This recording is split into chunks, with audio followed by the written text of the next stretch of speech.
official at bats. 2 hits, 10 at bats. To shortstop, Rosales. And that retires the Giants. So the Giants go down in order against Mauer. Heston back to the mound. It is 0-0.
Channel 186 due to NBC's extended coverage of the Valspar Golf Championship. We'll switch our telecast to NBC Bay Area once the golf tournament has been concluded. Here's Chris Heston into his second inning. He misses inside with ball 1. To Brett Wallace. Wallace last year was mostly used as a pinch hitter by the Padres, and he was a good one. And for the limited time that he had in the big leagues a year ago, the limited number of plate appearances, he did extremely well. He was really a threat, hitting .357 so far and 14 at bats this spring. And the count is 1-2 to Brett Wallace. I cannot remember him having a bad at bat against the Giants last year. It seemed like they never could get him off his back leg, regardless of what speed they threw at him, and he always waited well. Went up for that one. Plenty of time, plenty of room. Hernandez one away. That's the big part of the yard. It's 430 feet to straightaway center field here. Well, check out the new 4-pack options. The opening day pack guarantees you a ticket to the home opener against the Dodgers and 3 other games starting at $199. And the Red Sox pack, which includes interleague games versus the Blue Jays, Orioles, and of course the Red Sox, starting at $99. Go to sfgiants.com/minipack for more information on how to purchase. And that's a strike to Adam Rosales. Heston really has had a nice spring. We have not seen him go out there on the mound and not have great rhythm. He's got great rhythm right now. Down and away. I talked to him yesterday, and you know, last year he wasn't even in camp with the Giants. He was in the minor league camp, going about his business. And that breaking ball kind of sat right there in the middle of the strike zone, but whacked foul by Rosales, who nonetheless was off balance. The count 1-2. But remember, he got brought to the big league camp for a game, and one of the regular Giant starters, they didn't want him to face this National League division rival, so he pitched, and he pitched really well. They said, let's see, we'd like to see a little more of him. That misses, 2-2. So the next time they brought him to face another division rival called the Los Angeles Dodgers. Over at the Dodgers home ballpark, a game being televised back to LA, and they had their whole opening day lineup in there. Behind the mound, it is Crawford to retire Rosales, 2 down. But remember that game? You and I did that game on television. It was against Greinke. And he not only after a start with the defense kind of fell apart behind him in the early going, but he shrugged that off and limited the damage, and he just shut them down. And finally, he knocked Greinke out of the game with a gapper to left center, a double, and suddenly it was like, wait, this guy's looked pretty good, and he still was being sent to the minor leagues when the Giants went to Arizona to start the season. And that's called a ball to Alexi Amarista, 2-0. And he actually flew with the Sacramento team out of the Valley of the Sun. And when they landed, he was told, go right back to the airport and fly to Arizona, back to Arizona where you just came from. You're pitching tomorrow. Game 3. Go get him, kid.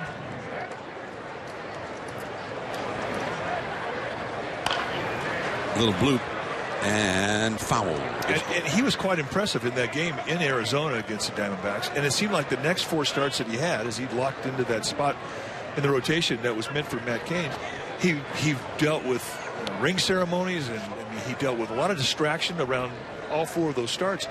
Nothing fazed this guy, and let everybody know, I'm for real, and I'm going to be here all year long. Had a great year. Brandon Belt will take it himself. And the inning's over. That's a very strong inning for Heston. 3 up, 3 down. Hunter Pence coming up.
Giants and the Padres with Hunter Pence coming up.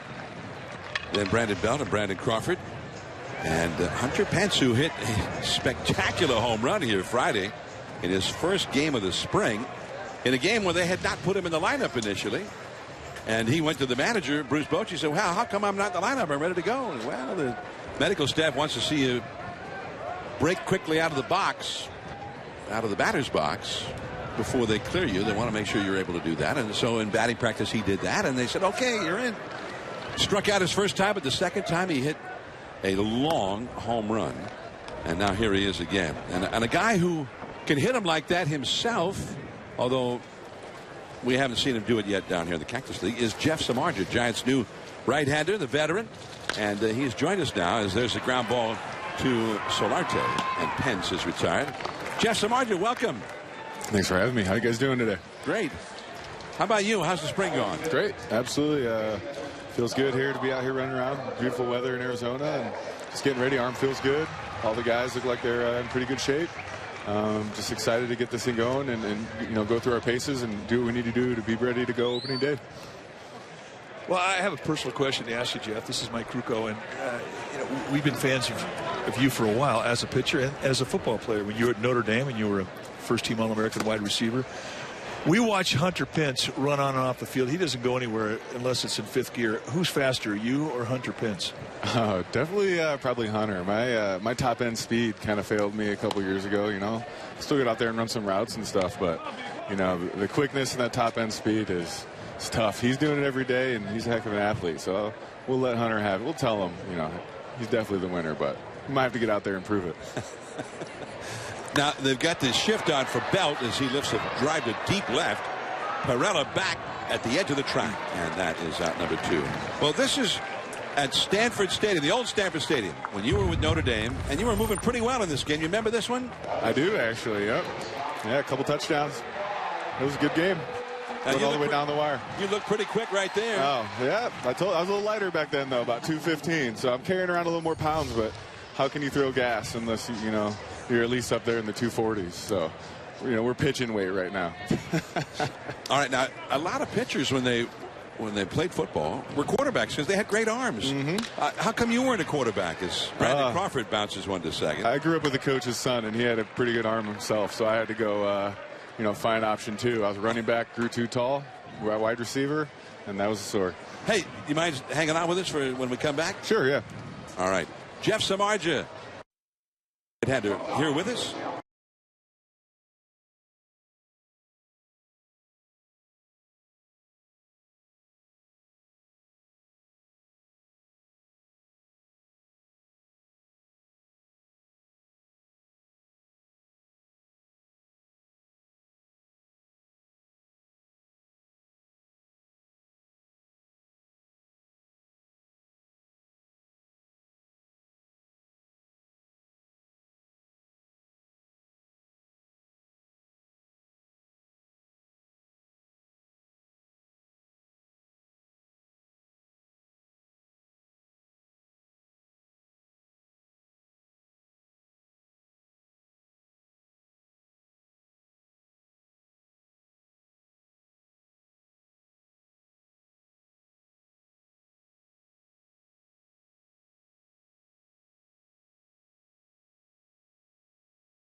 $50. Trade in any qualified pickup and get an extra $1,000. NBC's coverage of the golf tournament has ended, so please switch over to NBC Bay Area right now to continue watching today's Giants ball game from Scottsdale. I'm John Miller with Mike Krukow. Dave Fleming will be along in the middle innings, and also joined now by Jeff Samardzija, the Giants right-hander. And Jeff, what about the new ball club? Is that difficult coming to a new ball club? You don't really know the guys, that sort of thing? Hey, I've done it a couple other times, so I was pretty used to how to acquaint yourself with everybody, and you just want to come in and get in early and get to know everybody personally, and then then go on field and do that part too, and show them how hard you work and how much you care about this game, and usually those meeting and all the new guys, that respect comes with just showing how you approach this game. It's a long season, and you really want to get to know those guys and battle with them all year long. Jeff, you've been in some great organizations and played in some great cities. Chicago twice with both the White Sox, the Cubs, the Oakland Athletics. What were some of your considerations in choosing the Giants to be your next team? Just watching them as a fan of the game. As a starting pitcher, you get to watch a lot of baseball. Having those 4 days off in between your starts, you watch a lot of baseball. You get to know these teams pretty well, and I always had a respect from the outside of the Giants organization and the type of guys they chose to play and wear their jersey, whether through the draft or free agency or trades. And I just want to be a part of it. I didn't think it was just a coincidence that they've had the success that they've had. And I want to get better also, and it's definitely an organization that makes their players better, for sure. Now, you were talking about your new teammates, and you faced these guys. You've been an opponent of these guys in the past. Did they make you feel welcome, or how's that gone? Yeah, it's pretty good. Just happy I don't have to face Buster anymore. He always makes me work. I feel like it's like 12 pitch at bat every time, and then he walks. So it was for no reason. It's I'm happy I don't have to do that anymore. And then it's always a great structured lineup. So, but we're doing all right. We live BP went well. I didn't drill anybody, so that was fine. And so everyone, we got off on a good start. But we're excited to get this thing going, and everybody's excited to get the season going. Now, when you were a kid, and you of course were an outstanding football player, you could have gone to the NFL. How did you end up not going to the NFL but deciding to play baseball? Jim Henry, Randy Bush signed me out of college my junior year and had me go play in the Northwest League up in Boise, and I really got to live the whole experience of being a starting pitcher and playing professional baseball. And I went back and played my senior year of football, and when I compared the two, it just baseball had my heart, and it was a game I loved to do, and I knew professionally that would carry me, in a better direction than just going out and just doing it because you had to do it. So I loved the game, and I didn't want to stop playing. But when you played as a kid, were you only a pitcher, or could you hit a little bit?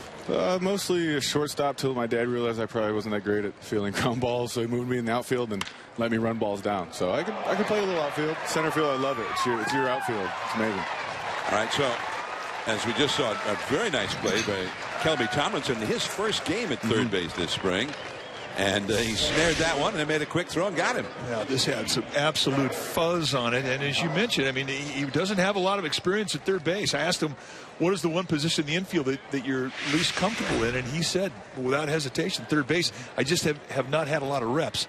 But that play right there will definitely give him some confidence. That was a nice pick.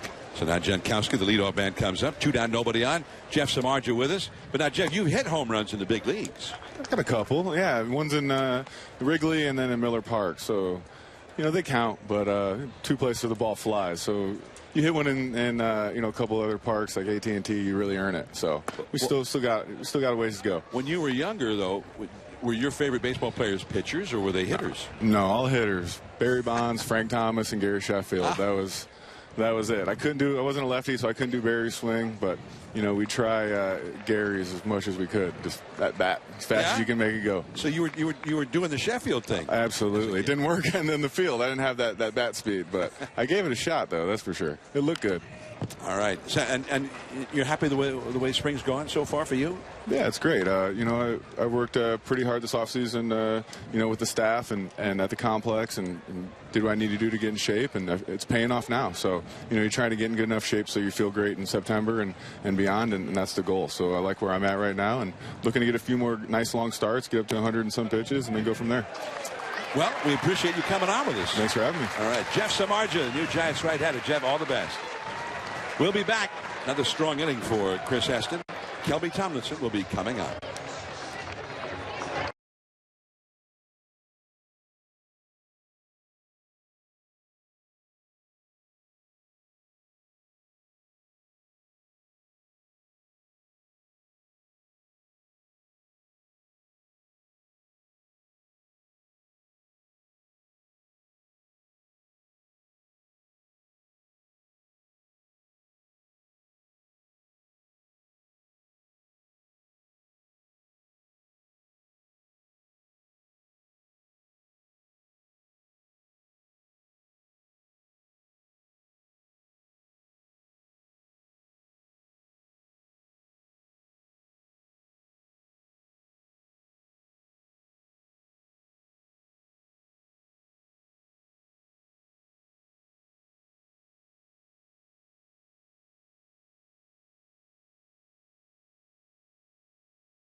Giants, Padres, today at 3 on NBC Bay Area. Today's Giants game is brought to you in part by the Kia Sorento, the perfect getaway vehicle. Visit choosekia.com to learn more.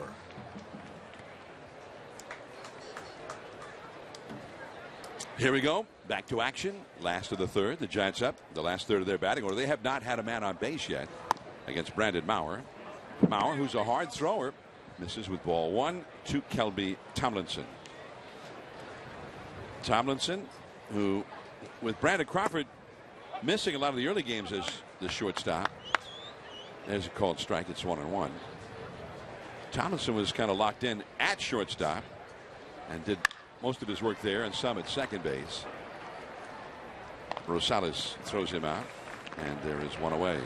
Dave Fleming, by the way, is over on the KMBR Giants Radio Network side right now, and he'll be moving in for the middle innings here on the TV side. So Dave looking good. Glad to see him. He's a busy man these days. Well, he's got to switch out of the basketball mode into the baseball mode. Well, we'll see how well he's done at that in the middle 3 innings. This is Mac Williamson. He had a home run yesterday over in Tempe, and he's been hitting home runs with some frequency down here. And 28 at bats, he's had 3 homers and 8 runs batted in. Mac Williamson, and he put on a show during batting practice. That ball is hit high and deep to right center field toward the bullpen, and goodbye off the back wall of the bullpen.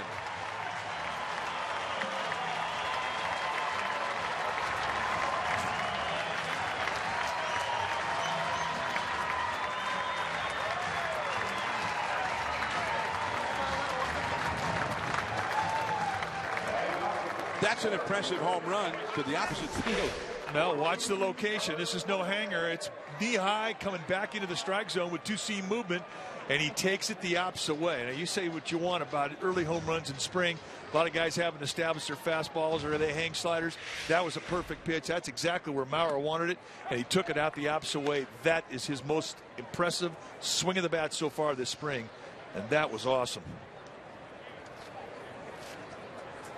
So 1 out. Here's Gorkys Hernandez. 4 home runs in 29 official at bats this spring for Mac Williamson. That's the extension through the outer half of the plate, completely locked into the front side. And I mean, you talk about a quick swing from a big man. That was it. I mean, he's 6'4", 240. He's a big fella. Boy, really letting the ball get deep to him and just back spins it out the opposite way. That is perfection. And his mom and dad are here today to enjoy the ball game. So nice moment for the whole Williamson family. His dad, who brought the camera, may have been able to get some shots of that for posterity. And that's a walk for Gorkys Hernandez with a 1 out. And I think the swing of the bat from Williamson kind of vapor locked Maurer. I mean, he threw the pitch he wanted to throw. Guarantee he's not used to guys taking it out the opposite way. And it really affected his concentration on the walk to Gorkys Hernandez. And I have a feeling that for his manager, Bruce Bochy, and hitting instructor, Bam Bam Mullins, and you talked about it because of where that pitch was and where he hit that ball, that was probably the most impressive home run he's hit this spring, even though he's hit some 480 footers and whatnot to left and left center. Over in right center field, Kemp, and Denard Span is promptly retired. When you can take a good pitch with velocity and movement like you saw from Maurer in a good location, and you can beat that pitch and you can take it out of the ballpark the opposite field, I mean, it just does not get any better than that for a hitter, for a hitting instructor. That's an impressive swing of the bat. And does that mean you take a pitch like that, that you have a solid approach as well? Oh, you cannot get to that location and do what he did unless you're completely perfect with your approach. Here's Joe Panik. Sometimes, especially young guys, they start hitting home runs and then they kind of get into that, and there's a tendency to get pull happy up there, and then they don't necessarily hit pitches like that one real well. There goes Hernandez. The throw was a little bit late. Pretty good throw by Eric Kratz. Rosales took the throw, but Marquis Hernandez was there with the steam. Well, really a nice jump, and you're right. I mean, from Eric Katz, I mean, he did everything right. That was a pretty good unload time and a nice throw. Hernandez, pure base stealing threat, gets one easily.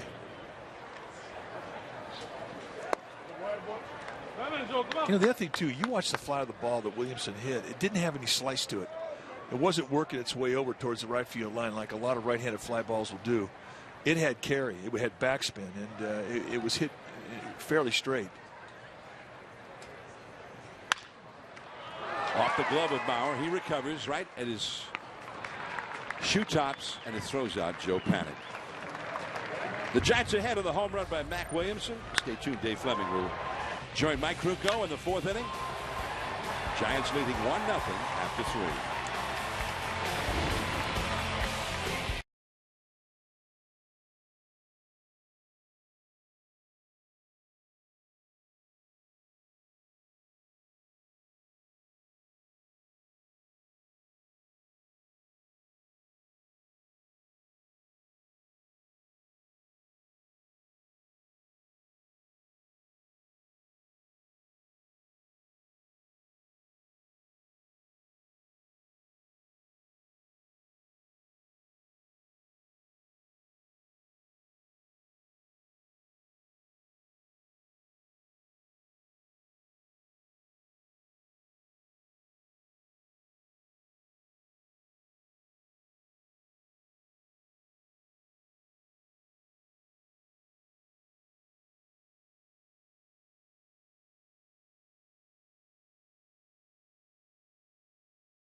Back at Scottsdale Stadium here in the Cactus League.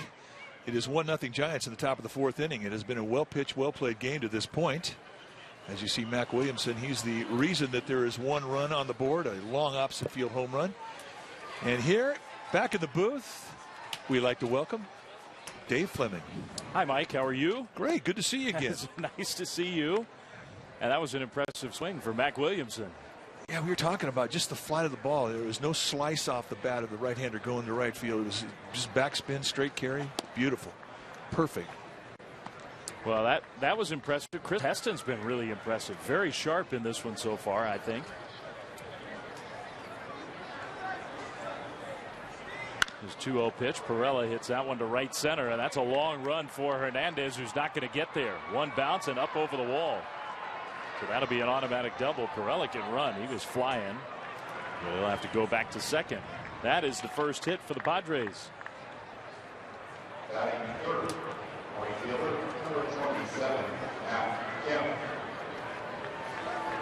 Kind of a new year for the Pods. Well, as we watch Pirela anticipate a possible opportunity to go to third base, a bit disappointed the ball hopped in the stands. And it really is. I mean, last year at this time, the Padres were the talk of the Cactus League because of all their off-season acquisitions. They really had a lot of steam going into the season with reputation on the roster. It didn't happen for them. And now this year, there's not anywhere close to the expectation that there was wrapped around this club last year. They got a lot of guys like Pirela who we just don't know that much about. Younger players competing for jobs. Remember last year, this hitter, Matt Kemp, it was his first year with the Pods. He'd just been traded from the Dodgers to the Padres. Gets that one on the ground to short. Pirela has to stay at second. Crawford throws him out. Remember, we saw Matt Kemp walking around wearing that T-shirt, Rockstar GM, sort of had the silhouette of A.J. Preller after all the moves that they made. A very different feel, and not necessarily. Look, the expectations are much lower. They had a very disappointing year last year, but it's not the end of the world. They have some young talent. They've made some trades to pick up some extra young talent. Well, they gave up a lot of young talent to get the team they had last year. They did. Solarte, comebacker. Heston did a nice job looking at that runner, making sure Perella stayed at second, 2 down. Last year the Padres had Justin Upton and Will Myers and Matt Kemp, James Shields. I mean, they had some all-stars coming in. And everybody thought that it was going to happen for them, and the chemistry never really gelled. Yeah, they didn't hit, and they really, I think, as much as anything, they did not pitch very well for a team that's home ballpark is Petco Park. It's such a great place to pitch. It's a disappointing part of their year. Fred Wallace, who's a Northern Californian, takes a strike. Well, all the talk around the National League West has been with the Dodgers, the Diamondbacks, and the Giants, and they really haven't. The Padres haven't had a lot of respect, nor have the Colorado Rockies. But you know, I just think this is not a team you can take lightly. You know, they have a little attitude right now. They want to prove something. That one is hit to Heston. So Chris Heston works around that leadoff double. Nice pitching from him again. 4 strong for Heston. Posey coming up with the Giants ahead 1-0.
Brought to you in part by McDonald's. Download the MacD app on your smartphone for great deals on the food you love at participating McDonald's.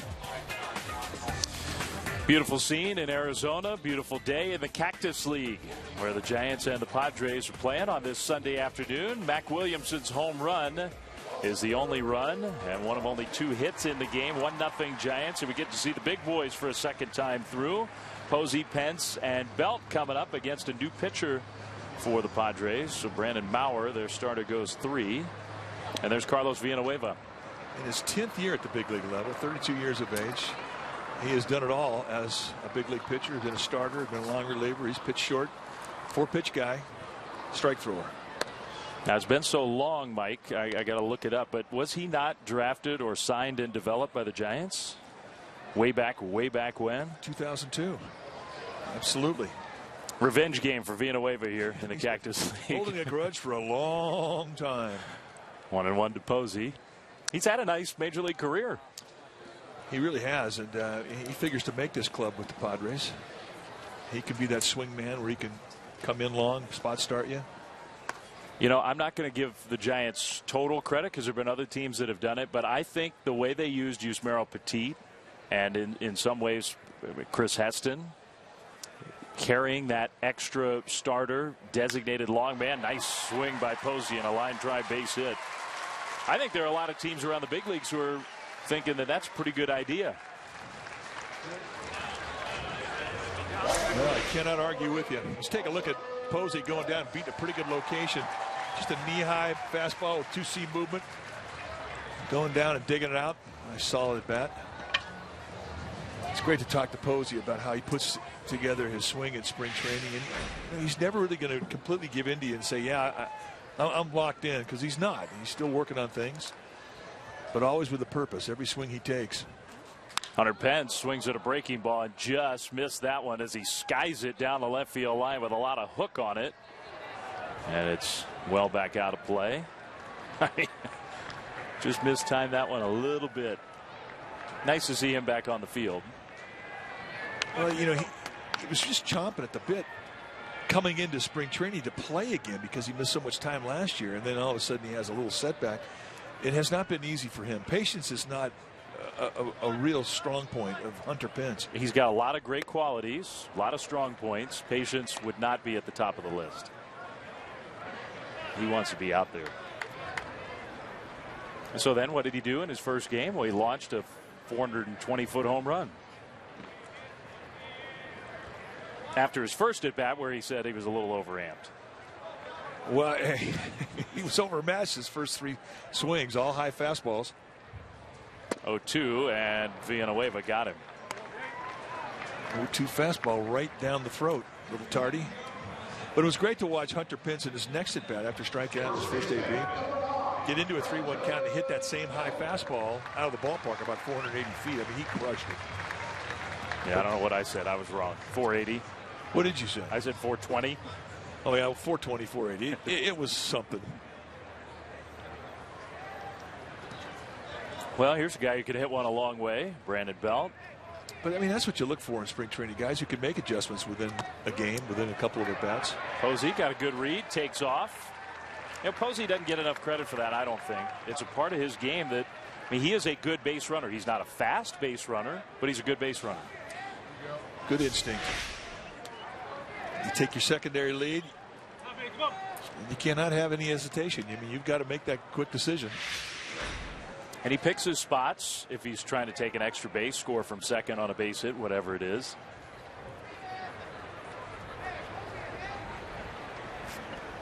Well, you're talking about adjustments and using the Cactus League. Brandon Belt's trying to do that a little bit. Just minor tweaks of the mechanics. Using the spring to do that. 2-0.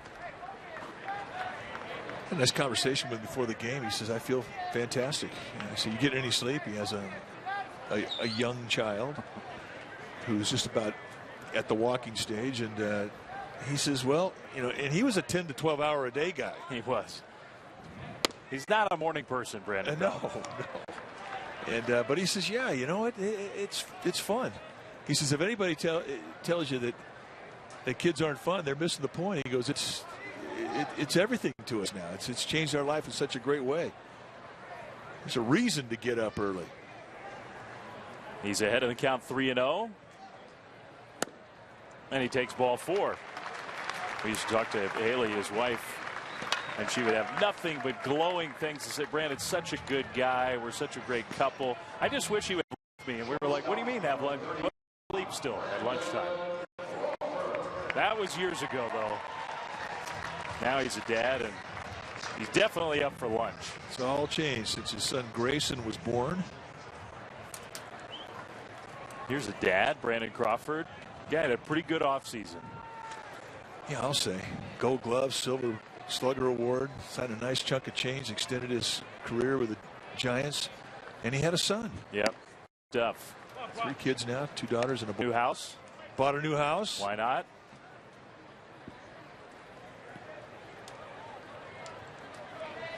Life is good for Brandon Crawford. Didn't play shortstop for the first, week or so of the Cactus League. Now he's feeling good. 2 on, 1 out. A little tendonitis in his shoulders. Went through the same thing last year. Much worse last year than this year. And this year they kind of just respected last year and just kind of went about it the same way.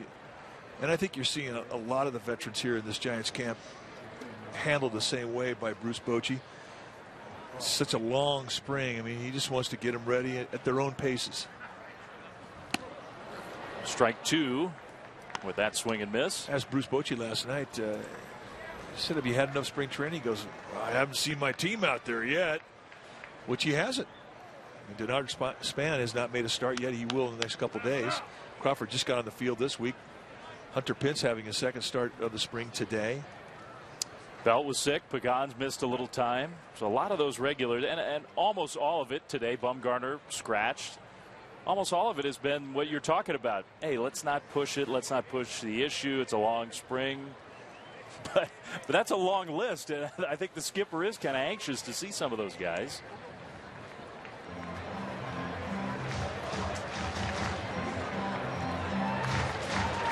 Well, Bruce Bochy, 9 years as Giants manager. And right now, there's nobody more respected in the game of baseball. That's a swing and a miss. Crawford got fooled there. Strike three. That has always been the pitch for Villanueva.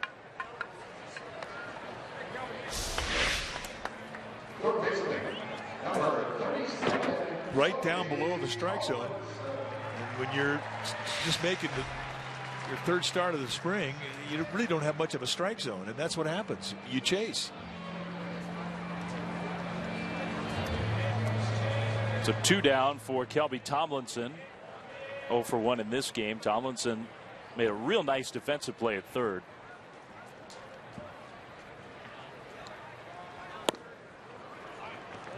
I mean, that's a nice tight little right there from Villanueva.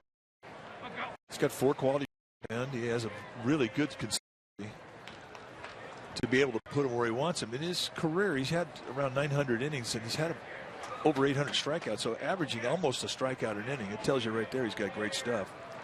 Without the big fastball, he's never been a particularly hard thrower. But you're right. That one, a fastball, just missed. Carlos Villanueva. Well, these are the type of guys that can save your bullpen. The guy that can be that long reliever, pitch through a lineup if we have an early exit from a starter, or fill in and make a start and give your team 5 innings. 2-1. We just saw the value of that for these last few years with Yusmeiro Petit so clearly. So many times he did that. And Bochy has talked a lot about how it takes a different kind of pitcher to be able to do that, where you might not pitch for 10 days. You could just sit around and then, oh, we need you for 5 innings. You got to go out there and soak up some innings. Well, and what's so hard about that is to maintain the arm strength, which would enable you to throw 70 pitches, which is what you're going to try and get if you're throwing 5 innings. Well, there's Bumgarner. We were hoping to see him on the mound today. But Matt Cain watching this game. Bumgarner talked before the game, said no worries, he's fine. If it were a regular season game, he'd be out there. But 2 different problems, that foot nerve problem and the rib cage. Sort of strained something in there taking a swing a couple days ago. Not an oblique injury. They did the test. A neuroma, which is a growth of nerve tissue and then the inflammation in the rib cage. Now, Bumgarner says, yeah, if it was a regular season game, I'd be going. Dave Gretcher said, maybe not. Yeah. I don't think I'd let him do that. Neither guy is really worried about this, but he may miss a start, even 2. But Bumgarner was adamant about saying, I'm not going to miss opening day. 2-2 off the outside. Yeah, he's scheduled to go in Milwaukee against the Brewers to get the season started. Hey, look, if he misses another start, not just this one, another one, it's not that that start would necessarily be in jeopardy, but I'm not sure you'd be expecting him to throw 115 pitches on opening day if that were the case. 3-2 here to Tomlinson. The runners are going to go. There they go. And it's ball 4. Bases are loaded. For guess who? Mr. Williamson. Well, he lit this crowd up early in the game, taking a little sinker on the outside corner at the knees off of Brandon Maurer and back spinning it over the wall in right field. His 4th home run of the spring. And of all his home runs, that is his most impressive. And they've all been impressive. Hit one yesterday in Tempe that folks down there were saying was one of the longest home runs they'd ever seen hit in that ballpark in the Cactus League. Hits that one on the ground hard and past the dive of the shortstop for a base hit. Posey scores right behind him. Brandon Belt. He'll come in to score. Mac Williamson knocks in 2 more runs. 3-0 Giants. Stay hot, kid.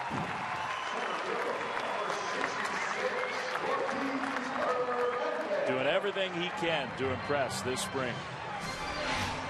Well, that's your job. Your job is to make such an unbelievable case for yourself that they have to take you. Here, getting a fastball. They played him to pull on the left side of the infield. And Adam Rosales, the shortstop for the Padres, just cannot get to that ground ball in time. RBIs 10 and 11 on the spring for Williamson. So now Gorkis Hernandez, 2 on, 2 out, 2 runs in. He takes a called strike. We talked about this before. It's not likely that Mac Williamson is going to be on that opening day roster, and mostly because he's still young. They don't want him to be the 5th outfielder. They want at bats for him. He needs to play every day. But I think you said it best. It's his job to force the issue as much as he can, make as good of an impression as he possibly can, and make it a tough call. Well, they basically told him you're going to be the everyday outfielder in Sacramento, but I don't think he heard it. Yeah. And if he did, he's using it as motivation to try and change their minds. That one is lined past Rosales. So Hernandez has a hit. Tomlinson in to score. Williamson around to third. Hernandez into second, sliding, using that speed. Hustled his way into a double. 4-0.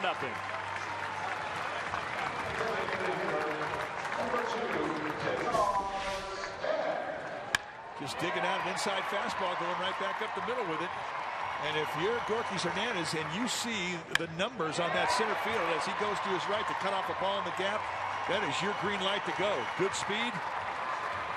And really take second base easily. Well, the new Padres manager, Andy Green, is out to make a pitching change. So Villanueva, who came on to start this 4th inning, ends up facing 7 hitters, gets 2 outs. Has allowed 3 runs and is out of this game. So the Giants flexing their muscles on offense. Pitching change coming. They lead 4-0.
Well, get up to the minute you're up with Today in the Bay. See news that's happening now and weather and traffic every 10 minutes. Watch Today in the Bay weekdays starting at 4:30 a.m. on NBC Bay Area, Channel 11, Cable 3, and 703.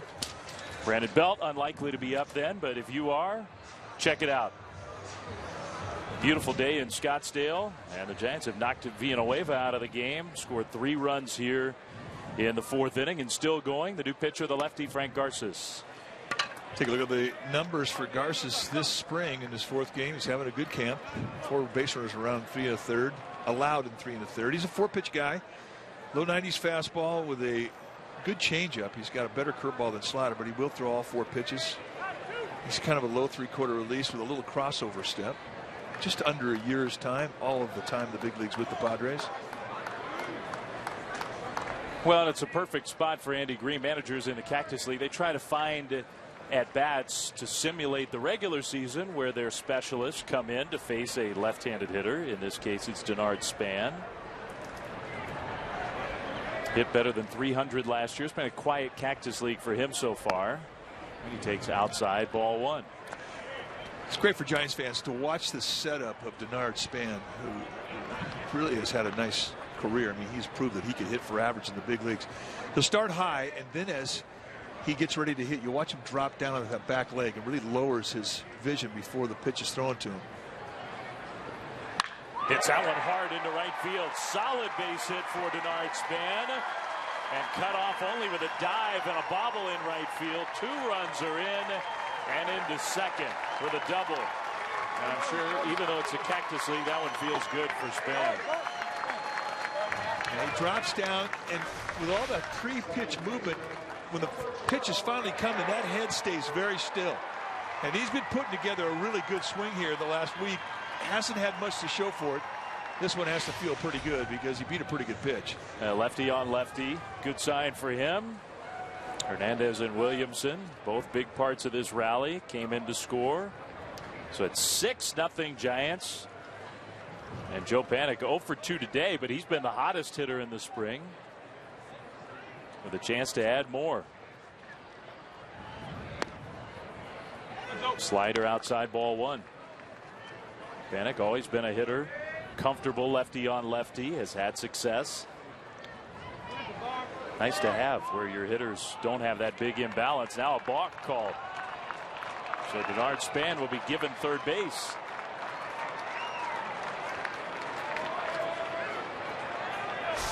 Now watch the stop start. Gets on the mound. Well, and drops the ball. That's a pretty easy call. Yeah, that's a balk. That is outside. 2-0. You know, it got lost this week in the midst of all this Bryce Harper stuff, which was the big topic of conversation. I thought it was a really interesting comment. Bill James was asked, what would you do to change if you were commissioner? And his answer was, I'd eliminate the balk. Eliminate the balk. Here's a broken bat. Looper, 1 hop to short. Rosales throws out Panik. And the inning is over, but the Giants score 5 runs in the 4th. Knock out a pitcher and take a 6-0 lead.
Well, in honor of St. Patrick's Day, tickets to both Irish Heritage Nights at AT&T Park this season are now available for only $17. Irish Nights includes an April 25th game against the Padres.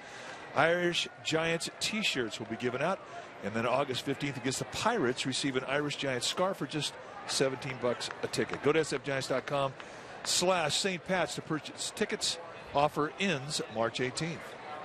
Well, from Scottsdale, we go to the 5th inning. Dave Fleming, Mike Krukow, new pitcher, the left-hander Braulio Lara.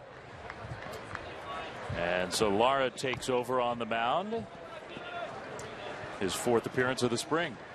Now 6 strikeouts in 4 1/3. He's got good stuff. And he's got outstanding command. He's averaged almost a strikeout an inning in his minor league career. Last year he pitched in Richmond and in Sacramento. Actually started the season up in Sacramento, then he was sent back down to Richmond. Our first chance to see him. Facing Adam Rosales for the Padres. Giants got 5 in the bottom of the 4th, so they lead 6-0. And the guy that Braulio Lara is replacing in the game, Chris Heston, nice enough to join us from the Giants dugout. Chris, everything looked good. We were impressed. How'd you feel out there today? I felt good. You know, it was a good one out there. I was able to get some ground balls early and hit a few punch outs. It went well. I like the curveball today. It was really a nice pitch for you.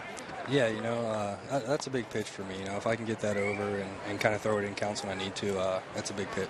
Plus, you were backing speeds off it. Yeah, you know, I throw the slider and the curveball, and they fluctuate with speeds all the time. So, you know, I try to mix it up as much as possible and keep them off balance. Is that totally predictable for you? Like, do you know what differential you're going to have, slider, curveball? Does it vary some? It varies throughout the time. Sometimes my curveball will be harder, and sometimes my slider will be harder. It just depends on kind of what's going on that day. So you're basically making stuff up out there. Basically. Well, it was working today, that's for sure. 4 strikeouts in 4 innings, only the 1 hit, no walks. Chris, I want to ask you, you had a really nice play made behind you by Kelby Tomlinson on a hard hit ground ball. And there's a lot of young pitchers out there listening. When you're on the mound and a player makes a play like that behind you, or a great play behind you, how does that help you as a pitcher? It fires you up, you know. When those guys are out there laying out and getting dirty for you, you know, they're playing hard, so you want to play just as hard. So it fires you up when they're out there getting dirty for you. Has to be fun pitching with an infield like this. I mean, the Giants, Matt Duffy will be the everyday third baseman, but Duffy at third, Crawford at short, Panic, Belt. Pretty good feeling when you're out there on the mound. Yeah, those guys can all pick it with the best of them. So, you know, it's fun. And, you know, for a guy like me who kind of relies on, you know, letting them hit the ball on the ground, it plays perfect for me. So I couldn't be more blessed to have the infield that I do. Alexi Amarista skies one to left. Mac Williamson under it, and he makes a catch for the out. Chris, you've been impressed by Mac Williamson this spring. Have you gotten to witness some of this power? Oh, he's got crazy pop. You know, in BP, he shows it off, and, you know, he's doing it in the games, too. I think he's got, what, 2 or 3 homers this spring? He's got 4 now. 4. He can't even keep up anymore, so he's seeing it big. So hopefully it keeps rolling for him. How's the spring been for you? I mean, coming in, we don't know what the opening day roster will look like in terms of defined roles, but it could be that you'll have a little different role at the start of the year than last year. Change your approach at all this spring? Not really. You know, it doesn't change. I'm a guy that needs to come in here and be ready to pitch, you know, day one, wherever it may be. So for me, it didn't change. It was just about coming in here and just trying to put some good innings together and trying to make some decisions tough on the backside of the year.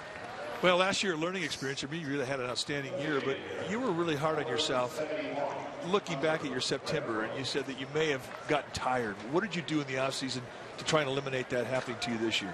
You know, just worked hard. Try to put on that weight that I lost last year and just really focus on trying to keep it on. You know, I kind of got into the funk last year where I dropped a bunch of weight, and, you know, it may have worn me down a little bit. So that's kind of the game plan, was just to put that weight back on and come into spring strong and you know, make an adamant effort to keep it on. Are you going to employ the Tim Lincecum In-N-Out burger diet this year to try and keep that weight on? I'll do whatever it takes. If it takes In-N-Out, I'm on it. I got to keep that weight on this year, so that's the focus. I wish I had that problem. I need more milkshakes.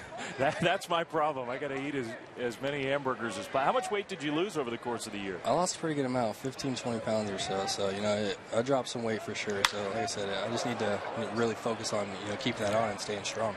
Hunter Renfroe to center field. Hernandez has it. That's out number 3. Chris, thanks for giving us some time. Pitched very well today. We appreciate talking to you. Yeah, thanks for having me. Chris Heston of the Giants on to the bottom of the inning, leading 6-0.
Toyota by the numbers. Toyota's #1 for everyone. Sales event is here with incredible savings on every Toyota. And born on this date, March 13th, Frank Home Run Baker in 1886, Mariano Duncan in 1963, Will Clark, The Thrill, happy 52nd birthday, Rumi, and Johan Santana, 1979. That was 1986 against Nolan Ryan. And his first big league at bat, he does this. He takes a high fastball at about 105 and he puts it in the center field bleachers of the Astrodome. Nobody ever did that. And that was how he broke into his big league career. Happy birthday, Will Clark. That's our Toyota by the numbers. So we'll show you that again on April 8th. We'll show it to you again a few more times throughout the year whenever we have cause to cue that up. Well, you know, it was just so unbelievable what he did. Number one, to do it against Nolan Ryan, to do it in his first at bat, but to do it in the Astrodome in center field. Nobody hit the ball out to center field out of the ballpark at the Astrodome. It was one of the toughest ballparks in all of baseball to hit the ball out of anywhere. But to center field, it just didn't happen. And he just flicked his wrist and whoop, whoop, whoop, out it went. It bow locked Nolan Ryan. I mean, he had nowhere to go. That never happened to him before.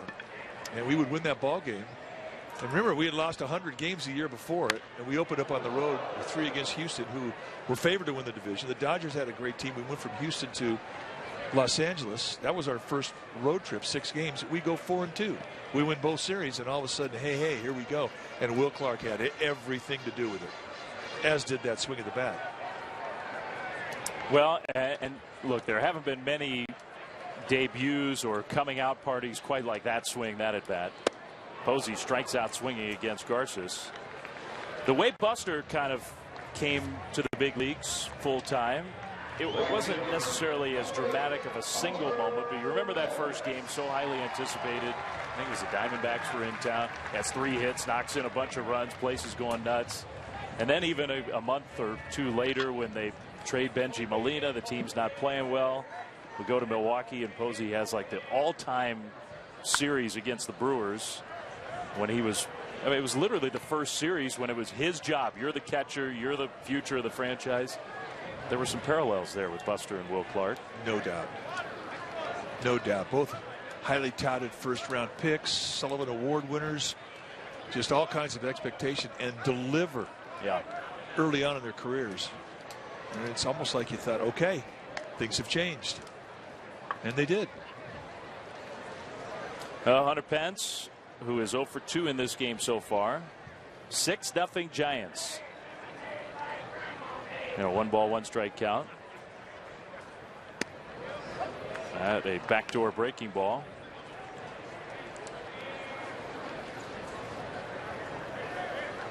By the way, Dan Peterson looked it up for us. That series in Milwaukee, so they make the trade. Posey's the catcher, go to Milwaukee.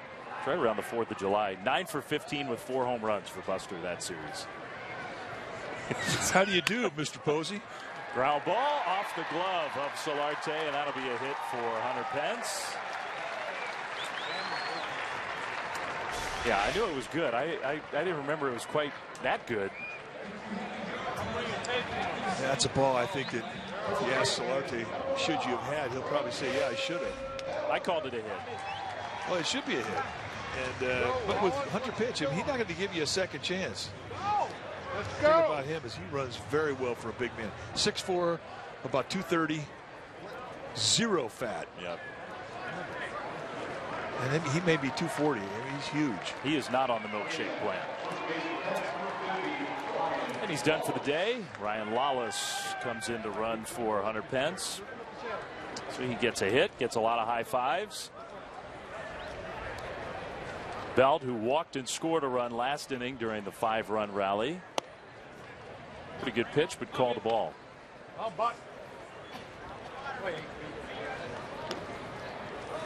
Belt's excited for the year. He had a good year last year. Probably some more home run power in there, but the overall numbers were more than solid. Well, the big key is stay healthy. Yep. And that was what was so scary. Was it yesterday or the day before where Belt gets hit by that pitch? And I mean, that's gotten him twice. And he got hit this time on that wrist area.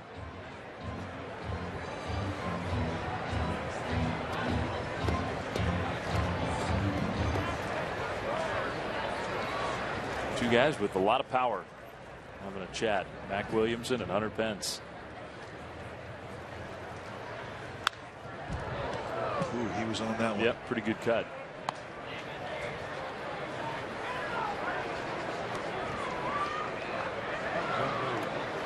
Part of what the Giants have talked about this spring with making those little mechanical tweaks. I think if they identify, they went back and studied the year for all their players, as they do. And one thing about Belt, fouled off a lot of fastballs, way more than the average player. And I think they would like to see a few more of those fastballs put in play, hit hard. Well, I mean, you're nitpicking for a guy who's a solid player. Well, and he's a big guy with power, so yeah, he's not going to see many challenge fastballs at the belt. For the most part, his fastballs are going to be on the inside corner. If guys go into the strike zone, it's usually going to be with something off speed. Hits that one hard to center field. Jankowski will watch it sail right over his head. Speeding around to third, Lawless. They're going to send him, and he'll score with no play. Brandon Belt with an RBI double, and he crushed that one. That's that power that you're talking about. Yeah, that's legit. And when he hits balls, you'll see movement to the center field part of the ballpark, where it looks like it has slice, where it'll work its way towards the left center field gap.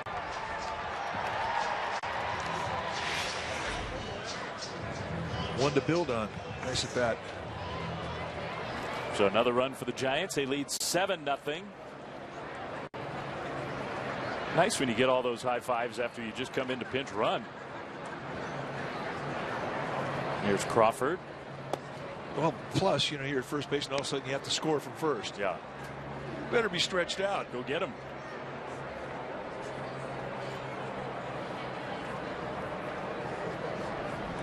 Crawford really just starting to get ramped up here in the springtime.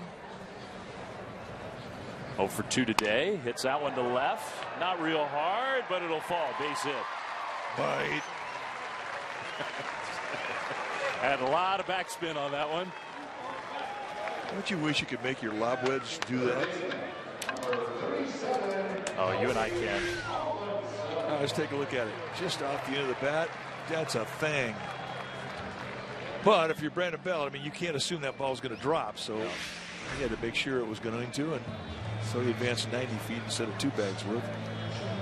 Those are small little plays, but as a base runner, look, you probably only get a handful of chances in the Cactus League before the real games start to get a read off the bat. So I think any base runner appreciates just a couple shots to sort of lock that in again after the winter time. Kelby Tomlinson takes ball one.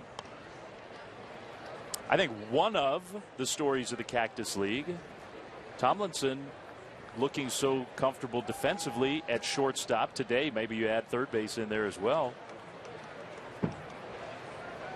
They've been impressed.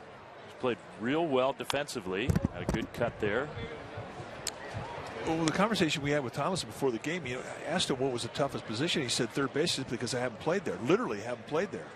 So they threw him out there today, and he gets one of the hardest ground balls we've seen hit all spring hit at him, and picked it cleanly. He's got a lot of confidence in his hands, and he should.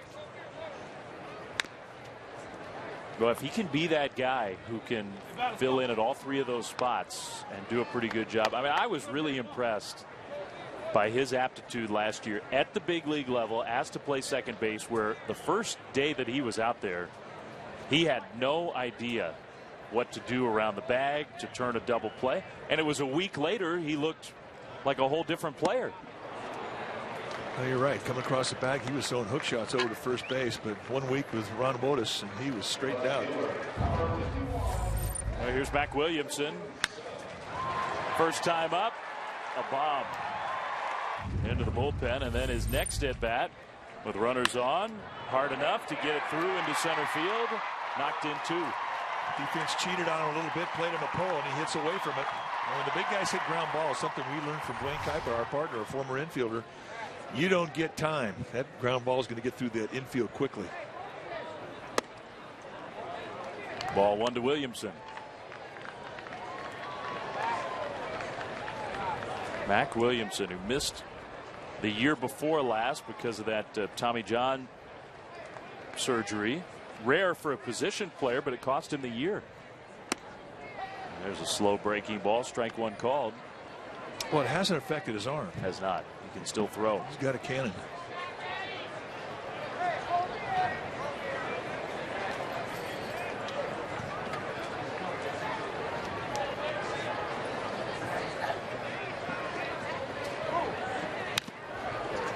One and two to Mac Williamson. Kind of in that mold. The Giants have had a lot of success with college position players drafted. Guys who have big tools, maybe don't have the production that you would expect at the college level. Giants use their coaching, instruction at the minor league level, make some mechanical changes. I mean, I think you could apply that to Belt, to Crawford, to Matt Duffy. Good take there, 2 and 2. Well, as you find out as a hitter, as you go up the ladder, A ball, double A, triple A, big league, it gets faster, and you have to get quicker. And for hitters, that means you've got to get more compact, especially if you're a tall hitter, 6 feet 4 inches tall, like Williamson is. There's Bam Mullins. Ground ball to second. Amarista's got it.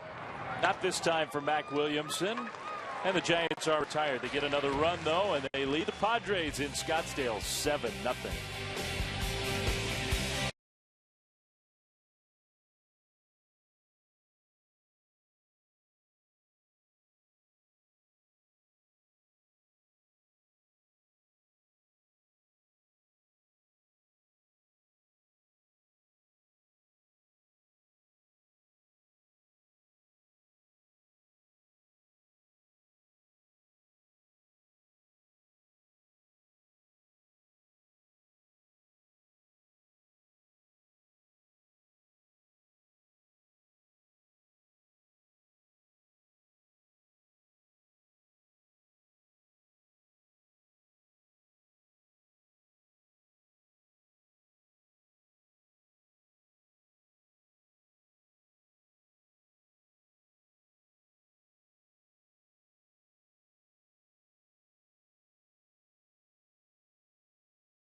Marlins coming to AT&T Park in April, the weekend of April 22nd. 2 flaps down, not 1, 2 flaps down on April 22nd. That's the giveaway on the 23rd. Matt Duffy bobblehead, Joe Panik backpack on the 24th. So that is an action-packed weekend.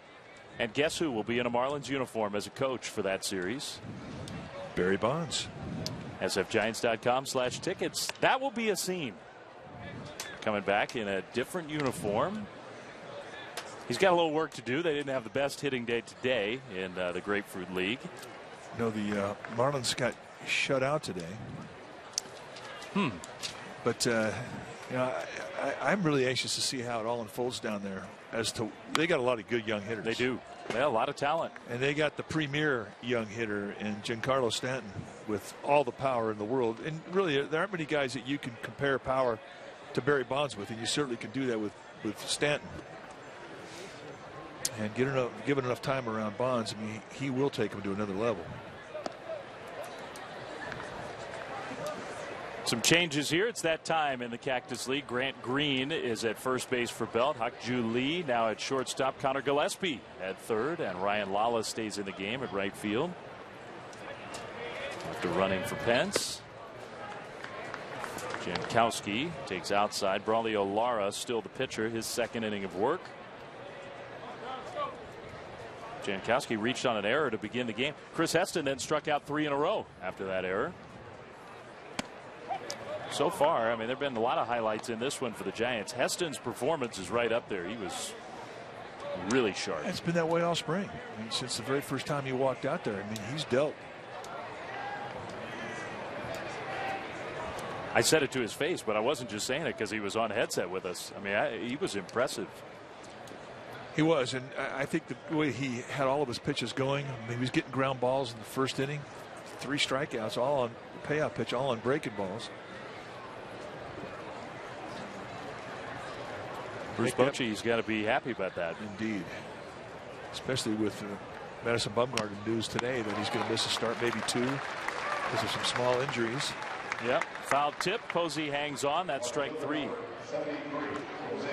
Well, you couple that with Matt Cain and the cyst that he had removed. He still hadn't appeared in a game. He's probably one more side session away from pitching in a game. I mean, who knows with Heston on that opening day roster what his role will be for the first few weeks. Anything can happen. Yep. Injuries are just a part of the game, unfortunately. I hate them. But you've got to have depth. You've got to have a guy like Heston ready to step in. I mean, tell the Dodgers. Brett Anderson's out for however long. Brandon McCarthy's still out. Ryu's still hurt. And now Alex Wood is hurting. He may be unavailable at the start of the year. They thought they had 10 starting pitchers. We got all the depth in the world. Now they're struggling to figure out who's going to pitch for them. And that is the nature of the game. And it's not just the start of the season. I mean, that's all 6 months. I mean, you have to have people come up from your minor league system. You can't keep going out there and making trades with other organizations. It's hard to do. You have to do it from within.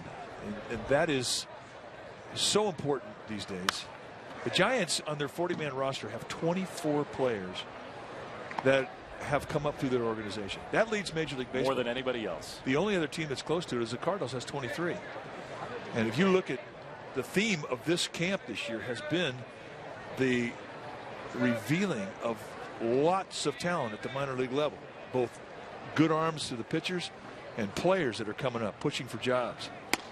Swing and a miss by Perella. 2-2 on the pitching side. You got Blackburn and the relievers that we've seen. Ray Black was throwing 102 yesterday. Jake Smith, Chris Statton. I mean, these guys have just been so impressive. Christian Arroyo's been the talk of camp at 20 years old.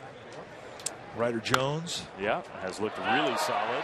Nice play at first by Grant Green, and the Giants get Perella, who's got good speed. 2 down. Keep an eye on Grant Green, too. There's another guy who's got big league experience with 2 major league clubs, the A's and the Angels. And he can play anywhere in the infield. That's a beautiful play right there. He's a big guy. He's about 6'3", and he's got a long range with that long arm he's got. And he used every bit of it there. One-time, big-time prospect who maybe never became the star that a lot of people thought he would be. But you said it. He does have a lot of big league experience. So 2 down from Matt Kemp, who's 0 for 2, facing the lefty Lara. He started. Did he go? Dale Scott's too hurt to ask. No. He can't ask. He's been taking dings a long time. Yeah, okay, now, finally. Yeah, and it was a swing. Sorry, Dale, I'm not laughing at you. That one hurt. Get him on the knee. Somewhere around there. Yeah, maybe a bit above. Yeah. Not good. And it was a swing. So the count is 0-1. This is one of the great matchups in spring training is we watch the one hopper come up and catch. Yeah, definitely not the knee. Yeah. But this moment when you have a young pitcher like Lara facing against an established hitter like Kemp, especially going lefty against righty, you're thinking about it when you're pitching to him. This guy's a hitter with reputation, and you want to try and make a reputation of your own, get these guys out, especially if you're a lefty. Yep. That's the challenge. I think back, a guy that comes to mind, George Contos, when the Giants first acquired him, opened some eyes by facing some established big league star type players and looking good right away. Giants didn't know that much about it. Made a great first impression. I mean, there have been lots of other examples, but these at bats matter. I mean, over the years, I watched many guys do that. Just, do something, just physically abuse an established hitter, and guess what? You're on the map. Yeah. Doesn't happen very often. Happens more often with good fastballs than it does with any other pitch.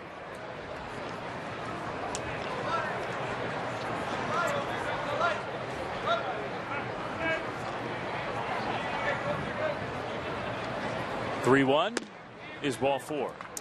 Remember when I was with the Cubs organization, we had a young right-handed pitcher coming up, Bill Caudle, who went on to have a nice career.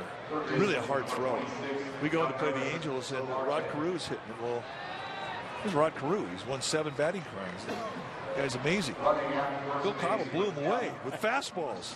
Rod Carew. That never happened.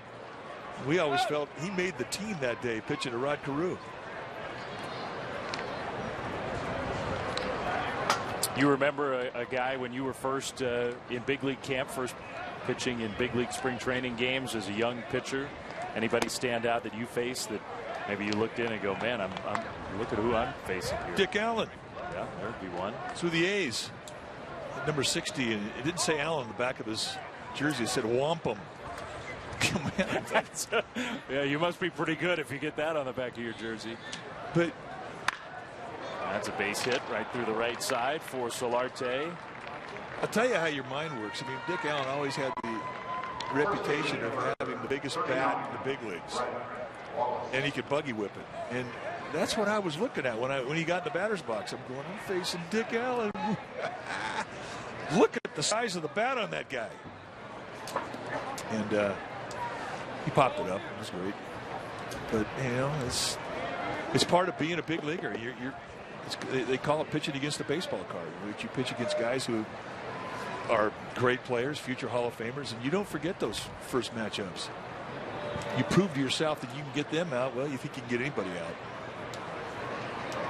2 on, 2 out. Brett Wallace takes ball 1. I mean, you think about it, for the youngest pitchers in these camps, you're 20, 21, whatever, and an established player who's been around for 10 plus years. You could have been 8, 9 years old. You're watching this guy play as a big leaguer, and now you're facing him. Literally, that was the case. Yeah, that kid's watching today. Who knows? Well, they all have a similar story. Everybody who's ever played this game.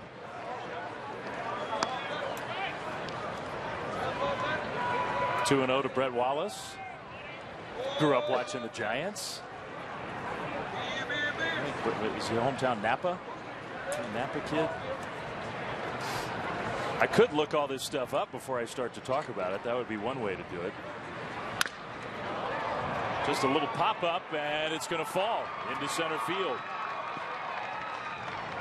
1 run in. That's the pinch runner, Margot, who scores in place of Kemp. Solarte to third. Wallace knocks in a run against his hometown team. That's the first run of the game for the Pods.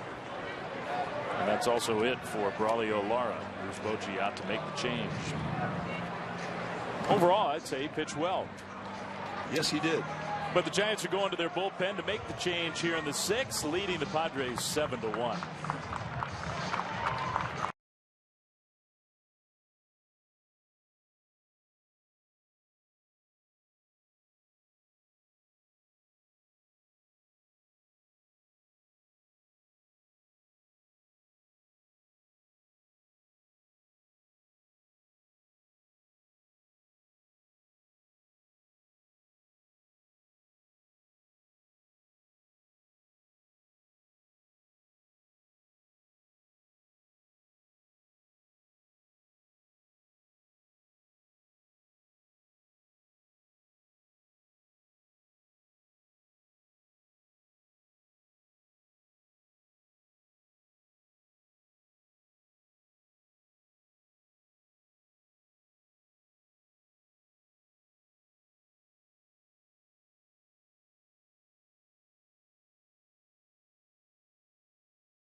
Seven-1 Giants here in the 6th inning. The Padres have their first run on the board, and the Giants making a pitching change. So Braulio Lara is out on a beautiful day in the desert in Scottsdale in the Cactus League, and we get a chance to see a kid the Giants are very excited about, hard-throwing right-hander Sam Coonrod.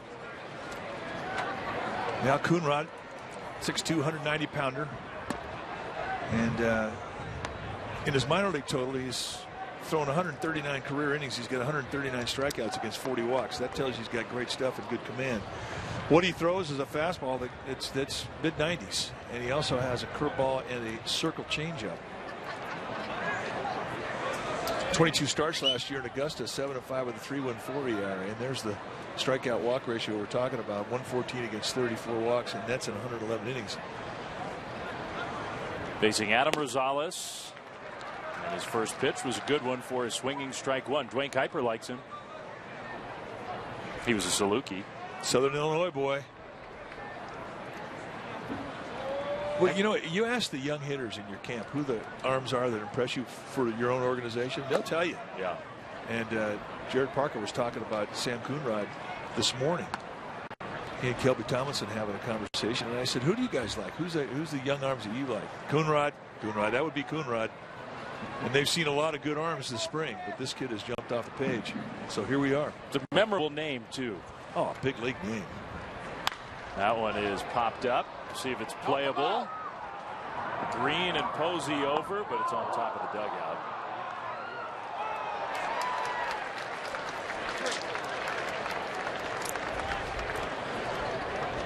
Buster Posey stretching out this game, catching here into the 6th inning. Many of the other Giants regulars, Crawford and Belt and even Kelby Tomlinson, have left this game by now, but not Buster.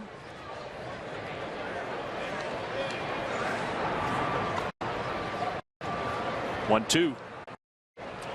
Well, and knowing Buster, I think he may want to extend out to see some guys like Coonrod. Yeah, I love the story. Before even the games start here in the Cactus League, every year we hear a story of Posey kind of surprising one of the young minor league pitchers by just kind of sneaking over and, oh, I'm going to catch your bullpen today. I think that was Tyler Beatty this year. I thought he had strike 3 there on the breaking ball. Hey, Buster likes to do that. I'm going to go catch this guy. I want to see what he's got. Well, when you're Buster Posey, means a lot when you get down the squat for a young arm. 3-2. That high fastball. Fouled straight back.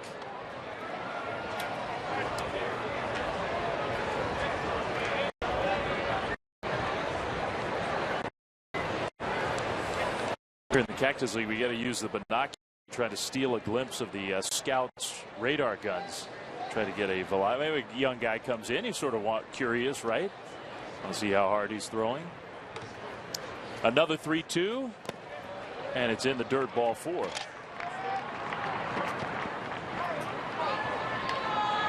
little pumped up. Salas draws the walk. So easy to overthrow when you're a young pitcher coming up into this environment, especially coming into an existing inning. I mean, a guy who's been a starter in college, in the minor leagues. So 2 outs, bases loaded. Alexi Amarista is the hitter for the Pods. It's been a good day for the Giants here in Scottsdale. Now getting a chance to see one of their top prospects.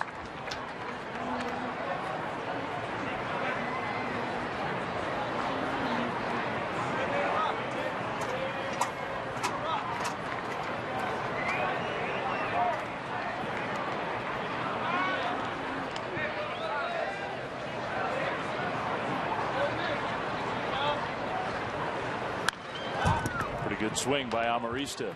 0-2. This is fastball challenge. Yep. And now you're going to see a specialty pitch. If you throw a fastball here, you don't want to throw it in the same location.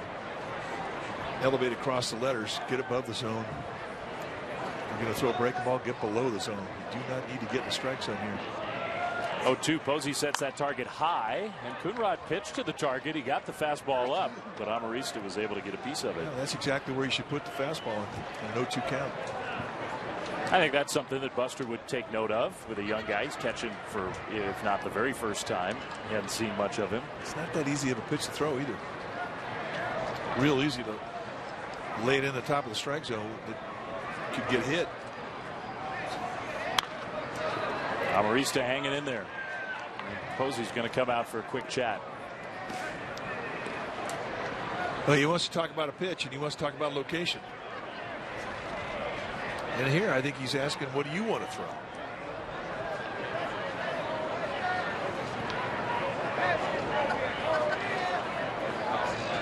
Remember, his specialty pitches are the curveball and the circle changeup, and so far he really hasn't thrown a great curveball. And I think because of the overthrow that he has going right now is why it's not a reliable pitch. He's still ahead 0-2 with the bases loaded, and he struck him out swinging. Used that changeup and threw a real good one. That was a good one. Nice job by the kid, Sam Coonrod. Giants lead 7-1.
Powered by Toyota. Toyota's #1 for everyone sales event is here with incredible savings on every Toyota. What a day in Scottsdale. From the Cactus League, Giants lead the Padres 7-1. Dave Fleming, Mike Krukow, John Miller will be back in the 7th inning here on the TV side of our broadcast. And the Giants coming up here in the bottom of the 6th inning, facing a new pitcher for San Diego. Mike? Corey Mazzoni, the right-hander, 6'1", 210-pounder. He's got a little big league time. Last year he got called up, appeared in 8 games for the Padres. I was deferring to you. I didn't know a whole lot about Corey. Well, neither do I. We're finding out at the same time. Maybe Brandon Belt knows something about Corey Mazzoni. Brandon, what you got on Corey? I got nothing. Yes. Well, welcome to spring training. Well, tell us about your at-bats today. You had to feel pretty good about what you did at the plate. Yeah, I think after that week off where I got a little sick here, I think the timing was a little off, and I've been working on the backfield with Bam a little bit, and just today feel a lot better as far as timing goes. And I think from here on out now it's just about you got to keep getting better and working towards opening day. How's your strike zone? You got a pretty good definition of it? I think so. I've been laying off a lot of good pitchers' pitches. I've been putting my pitches in play, hitting the ball pretty hard today, so we got to be happy with that. Gorkis Hernandez hitting here for the Giants as we chat with Brandon Belt, who had a real nice swing in the 5th inning, a booming double to center field, also drew a walk, scored a run, knocked in a run. So you feeling 100%? I know you were really not feeling well for a good long while there. Yeah, I think I'm feeling 100% now, and it's one of those things that was going around the clubhouse a little bit, and you're sick for about 3 days, and then another 3 or 4 you feel pretty weak. So I think I got over that now, and I'm ready to go. The Cactus League crud. I don't know if Brandon can see, but we'll show the double that you hit in that 5th inning. You crushed that one, didn't you? That one felt pretty good. That's what you're looking for in these spring games. You're looking to make good, hard contact. Like I said, I think my timing is a little bit better today. I like my strike zone right now. I was able to put good wood on that one. Well, that wasn't a hanger either, and you did it against a lefty. So, I mean, you're doing that. You got to have a pretty solid front side. Yeah, absolutely. And, the pitch I swung at before that, I opened up a little bit too early, so that's what I wanted to make sure I stayed in there and gave myself a chance to hit the ball hard. Is it hard early on in the year to make those type of adjustments within an at-bat?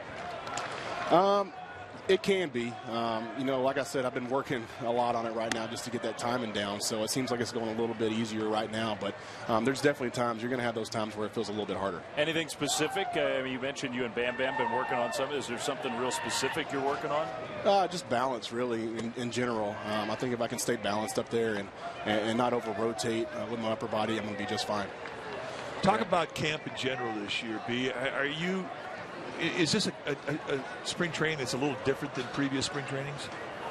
It's starting to feel like that. Earlier in my career, I think I wanted to kind of come out and set the world on fire and do as well as I could early on all the way through spring. And not that I don't want to do that now. It's just I know there's a process you got to stick to leading up to opening day. So it's okay if you don't set the world on fire early on, as long as you keep improving and keep working towards that opening day. Big expectations for this Giants team, huh? Absolutely, and I think this team, ourselves, the players, have a lot of expectations going out there. We have a great squad this year, and it's just a matter of taking advantage of it. And I think everybody's real excited. Obviously, even year, so and we know we got a good chance to go out there and win the whole thing. Denard Span on base. Maybe he can experience the even year stuff. How's Denard been to be around? It's been awesome. All the new additions have just kind of meshed with this clubhouse so well, and I think that's what the front office has done so well the past couple of years, is just bringing in guys they know are going to fit in well with this team. And like I said, I think that makes us even more excited for this season. Somebody asked him early on in camp, Brandon, about the home run you hit in the 18th inning against his Nationals team a couple of years ago. He didn't have very good memories of that home run. Yeah, I guess I don't blame him, but on the other side of that, it's something I'll never forget, and it was definitely the highlight of my career so far. And I kind of like watching, like to rewatch that every now and then. It just gives me goosebumps thinking about it. Yeah, pump yourself up a little bit. Yeah, absolutely. A little dig me sesh and make myself feel better. Well, we dig you, Brandon. Thanks for giving us some time and a nice game today. We'll talk to you soon. 7-1. Giants lead the Padres. John back after this.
coverage of everything Orange and Black. Check out pregame live and postgame live before and after every regular season Giants telecast on CSN Bay Area, authentic Bay Area sports.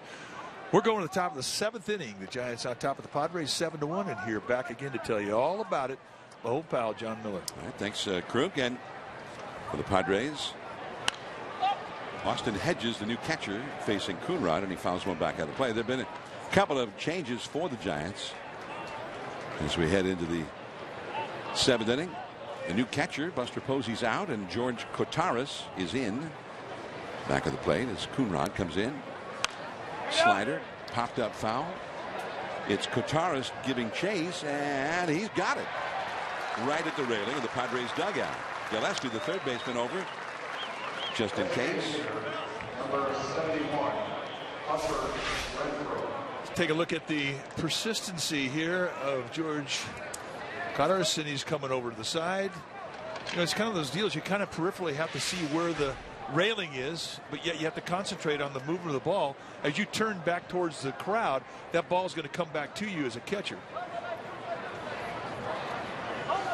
There is Ere Adrianza now at second base for the Giants, replacing Joe Panic.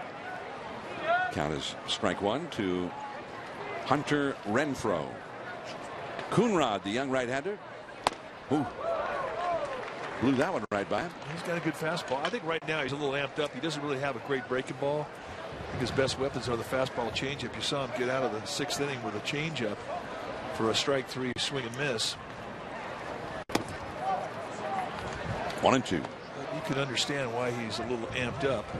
But it has not affected the velocity of the fastball in a bad way.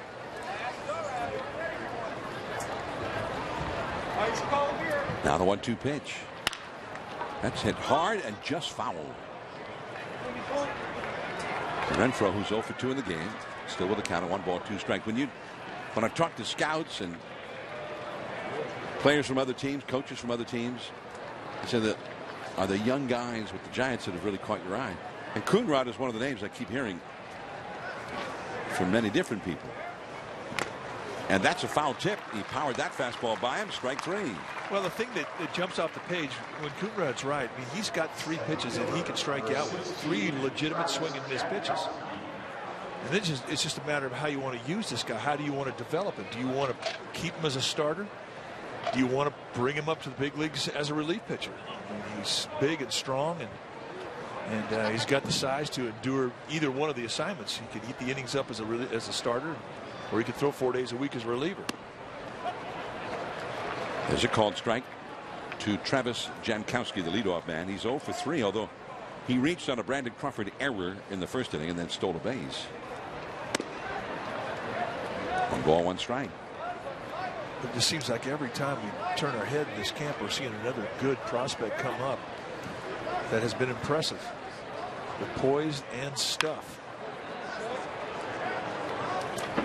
I'm still anxious to see what's his name, Black, Ray Black. Ray Black. He's become sort of legendary down here because he's the guy who lit up a radar gun during the Arizona Fall League at 104 miles an hour, and is routinely throwing 100-mile-an-hour fastballs down here in the Cactus League. That's a 3-out, 3-down inning for Coonrod. Another strikeout.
Hey, Giants fans, did you know that NBC Bay Area recently improved its over-the-air signals so more people can tune in with antennas? For instructions on how to rescan your TV, visit NBCBayArea.com/rescan. Check it out and tell a friend. That would actually be so more people can tune in with antenna. Is it the plural of antenna? Just put an E at the end of it? Antennae? So more people can tune in with their antennas.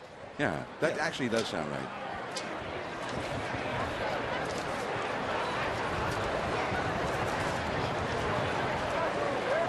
We don't care if it's correct or not. We just want to go with what sounds right. Well, I've always believed that.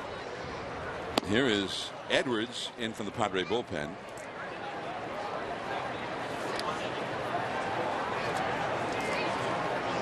John Edwards, the new pitcher now. That is into the glove of Santos down the right field line. Jabari Blash, the new right fielder, cuts it off just in front of the wall. But Kocharis has himself a stand-up double in his first at bat of the day. Set up in the outside corner.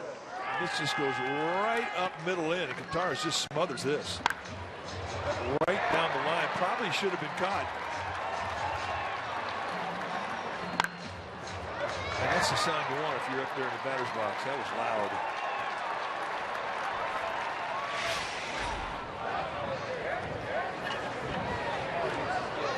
Now Ryan Lawless, who came in as a pinch runner for Hunter Pence back in the 5th inning after Pence got an infield hit, takes a called strike. So this is Lawless' first plate appearance. He's had 3 hits and 20 at bats this spring. Facing John Edwards right here. Edwards, a big guy, 6'5", 235. Originally signed in 2006 by the St. Louis Cardinals as an outfielder.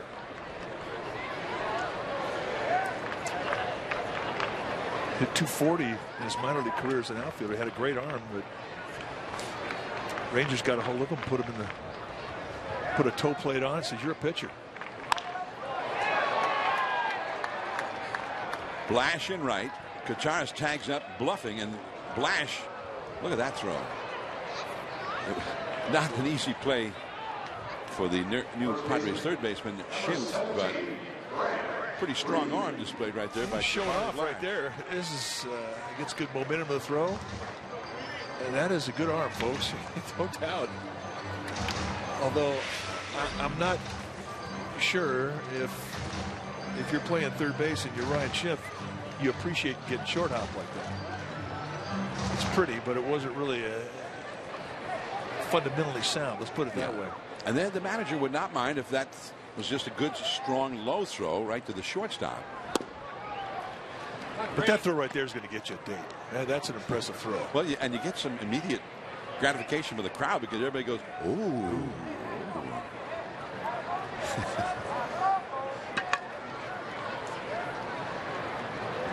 Grant Green. And that's a called strike. 1 ball, 1 strike facing John Edwards here in the 7th. The Giants ahead 7-1. They did most of their scoring in the 4th and 5th innings. Actually, most of it in the 4th inning. 5 runs in the 4th. John Edwards came over to the Padres in exchange for Will Venable, a trade between the Rangers and the Padres last year.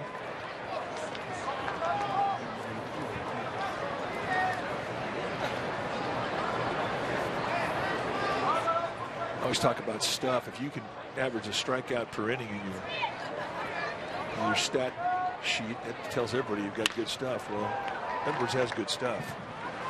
Jamal Weeks throws out Grant Green. Shootout. Green, who in the last 3 seasons has been parts of each of those 3 seasons in the big leagues with the Angels, and back in 2013, 5 games with Oakland. Here is Akju Lee.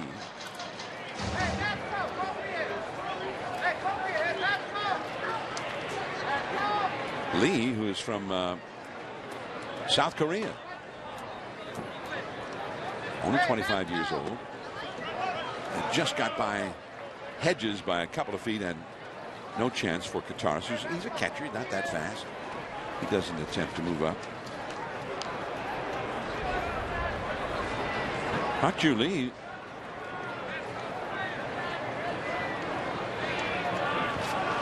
has spent several years here in professional baseball in the United States.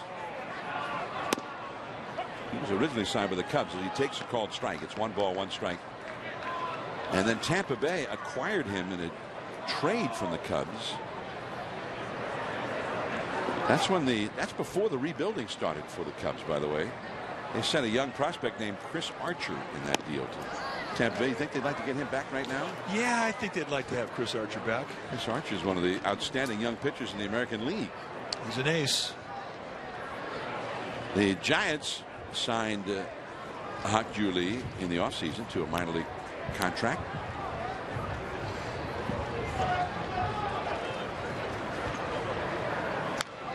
Back to the screen. That was a high slider, and the count is 2-2. There's been a term that's been used by some, and I think for me, they're mostly reporters without much of a background in baseball, who are talking about teams that are rebuilding, but they're saying that they're tanking, that they're intentionally losing to get a better draft choice. But I think there's quite a bit of difference between what maybe some people say they see in the NBA or whatnot, and a baseball team that's rebuilding. 2-2 the count. I was kind of surprised when I first read some of the articles this offseason about it. I'd never sensed it. I mean, not on the field. Maybe the way you maybe get rid of some of your veterans to load up on prospects. Okay, well, I guess that is what they're talking about. But the game on the field itself, I've never seen that.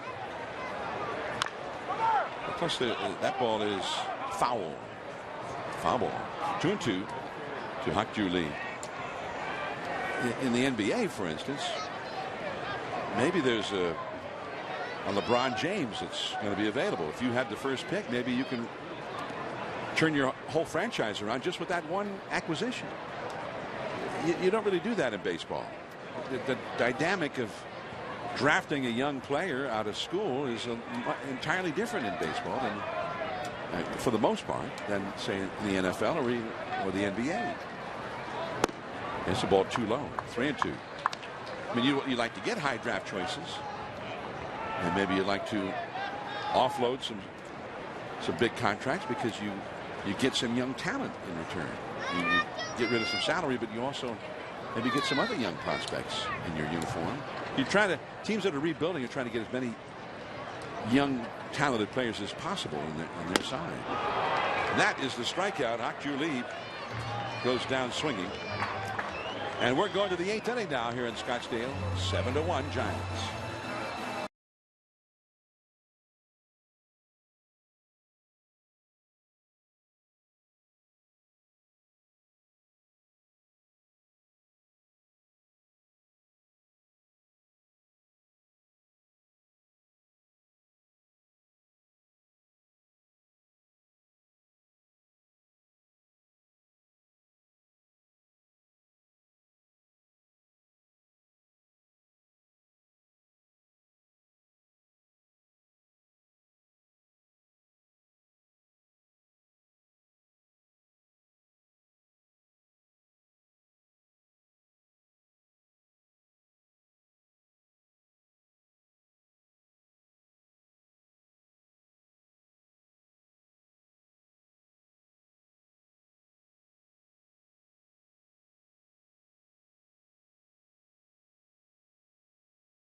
Scottsdale Stadium, Giants with a 7-1 lead. Now, upcoming television from the Giants here in the Cactus League on CSN and NBC Bay Area.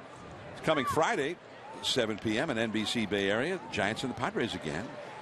And then next Saturday, the Giants and the A's from here in Scottsdale on CSN Bay Area. And March the 28th, the Giants and the D-backs. That's the final Monday down here before the Giants head back to the Bay Area. And then they've got the Bay Bridge Exhibition Series, 2 games in San Francisco, including March the 31st. And then April the 1st from the Coliseum in Oakland. By the way, tomorrow's game, the Giants will face the Athletics for the first time this spring. Johnny Cueto will face off with Sonny Gray tomorrow and down at Hohokam Stadium in Mesa. And that game will be televised on CSN California with Glenn Kuiper and Ray Fosse. We'll have it on NBC, or I beg your pardon, on KNBR and the Giants radio network as well tomorrow night, 7 o'clock.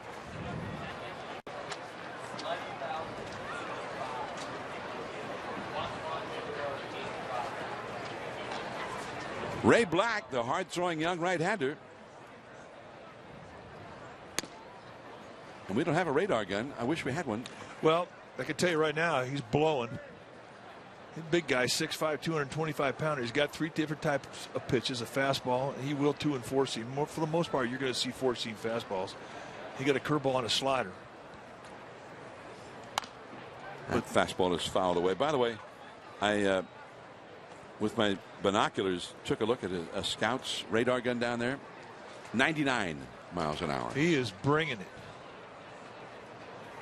In 2 innings, he has not allowed a hit. He's walked a guy and he struck out 2.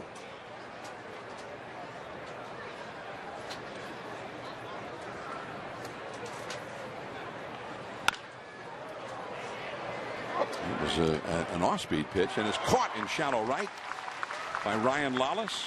Junior Arias, by the way, is now in the game in center field for the Giants.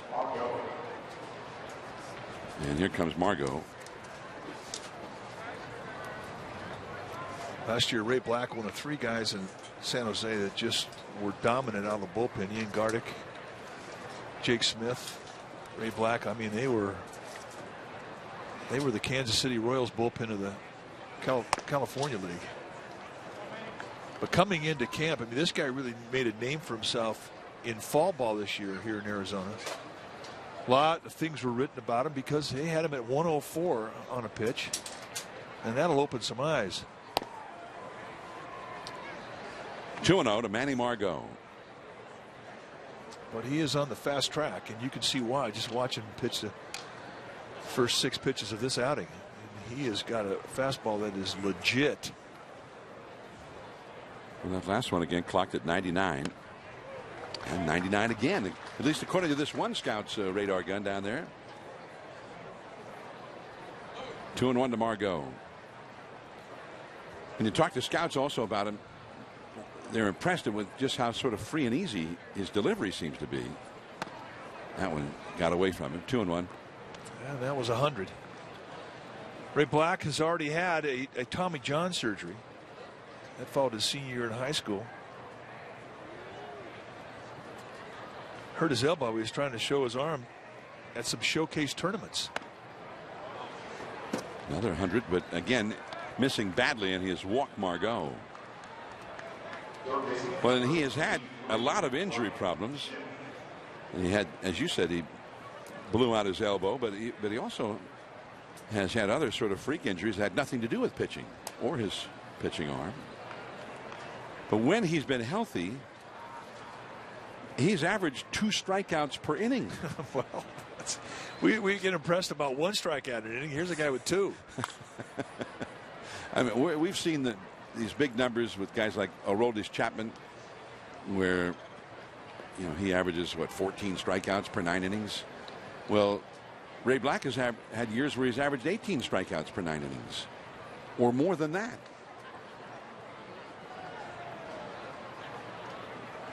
In fact, in his minor league career, he's only had 2 full years in the minors. And that breaking ball is too high. He's pitched 60 in the third innings and had 122 strikeouts. So he's averaged 2 strikeouts an inning for his young career. And that just doesn't come around that often. It's great. The whole ballpark has gotten quiet when Ray Black is trotted out there. 1-1 the count.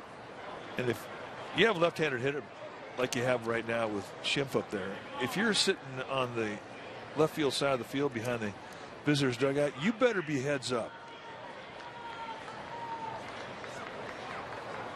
So you think that he's not liable to pull the ball, but he is liable to swing late and foul one. Well, he hits this one high in the air to deep center. Looks playable for Junior Arias. He squares up. Out number 2. For Schimpf. And Schimpf had a pretty good swing right there. Well, he's going to head back to the Padre dugout thinking he just missed it.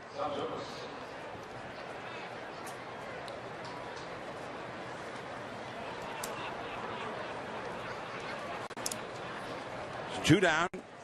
And here is Trey Santos.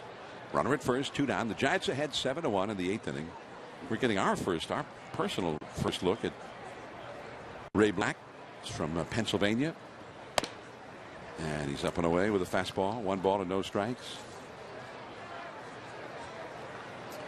Black, 25 years old.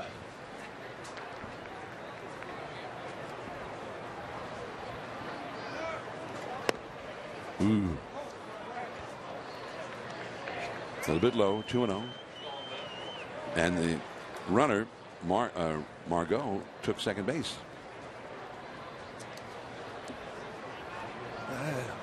Looking at Ray Black, I'm not sure he even knows he's there. Ball 3. That was just a flat-out overthrow right there. Usually you overthrow like that, you're going to take a little velocity off. It's kind of scary to think he took a little off and he's still at 99.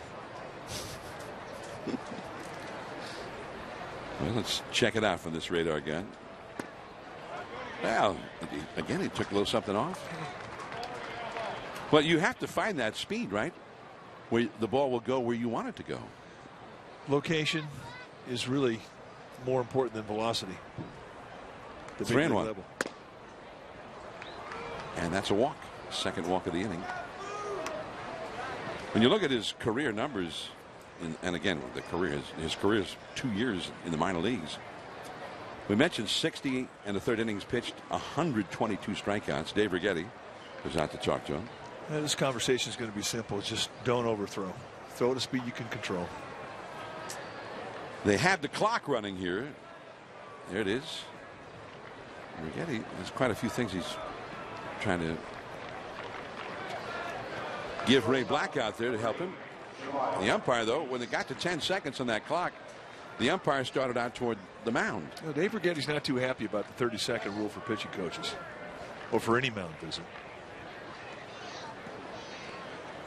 I think that has a good chance of being amended at some point, maybe even during the season. Now, there are purists, baseball purists, who will say baseball, part of the beauty of baseball is there is no clock. And so sort of just as a matter of principle, they're against that kind of a rule that brings a clock into the game. I personally am not against that idea. But as you say, you think maybe it's 30 seconds right now, but maybe as we get playing this year, maybe that'll be adjusted. Well, I think it has to be. I just think, especially if you're in a ballpark like Oakland that has such a long distance between the dugout and the mound. Some of these older pitching coaches, you can't have them go out there at 30. It's going to take them 30 seconds just to get there and back. They won't have any time to say anything. Well, you remember Rags when that one year he'd had a skiing accident, and he had some very serious surgery on one of his legs. Had an ACL tear, and he was not moving too quickly himself that one year. Rags has always basically looked like he could still go out and throw an inning, but that one year it was a little bit slower for him. 1-2 the count. Here's Gillespie. And just in time to get Jamal Weeks from the Oakland A's speedster. And the inning is over. inning in the book for Ray Black.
Complete Giants coverage on Sportsnet Central every night at 10:30.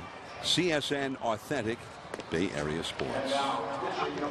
Panoramic view of the desert. Mike Krukow and I went out and shot this yesterday. Pretty good camera work, very steady. We're in the Sonoran Desert, the Valley of the Sun, they call it. Surrounded by many rugged mountain peaks and buttes, and a great place to be this time of year, that's for sure. 11,085 the official paid crowd today, and Dave Righetti now with a longer chance to chat with young Ray Black. And they'll talk about overthrow. They're talking about controlling adrenaline. Ryan Buchter in from the Padres bullpen, and he blows a fastball past the left-handed swing of Connor Gillespie. No baby, Ryan Buchter. This is 11th year professionally. He's got 10 days at the big league level. Big guy, 6'4", 250. Gillespie up for the first time. Entered the game in the 6th inning in place of Kelby Tomlinson. Mac Williamson is on deck. Giants lead 7-1. 4 for 14 this spring with a home run for Gillespie. Along the left field line, the new left fielder for the Padres, Dickerson, in foul ground. And that's a pretty nice play. A long run for that one. There's a conversation you're talking about, John, with Ray Black and Dave Righetti. When you're a hard thrower, the one thing that is very difficult to learn is how to control adrenaline. And as a young pitcher coming up to the big league level, you have to control that, because you have to control the location of that high velocity. Mac Williamson, and that is a ball inside. He had to turn away from it, almost hit him. When you're so amped up that you're overthrowing your pitches, you lose your specialty pitches, and you really become pigeonholed and be able to throw just one pitch. And that's what happened with Ray Black today. He lost his curveball and his slider. He was overthrowing him. Past the mound, and Joel Weeks with a very nice play to get Mac Williamson. Williamson's a big, powerful guy, but he's a fast runner. 2 down. 6'4", 240, moving down the line like that. And now Junior Arias will come up. Williamson, who earlier hit an opposite field home run and then had a 2-run single to center field in the 4th inning. He's had 3 RBIs today. This is Junior Arias. 0-1.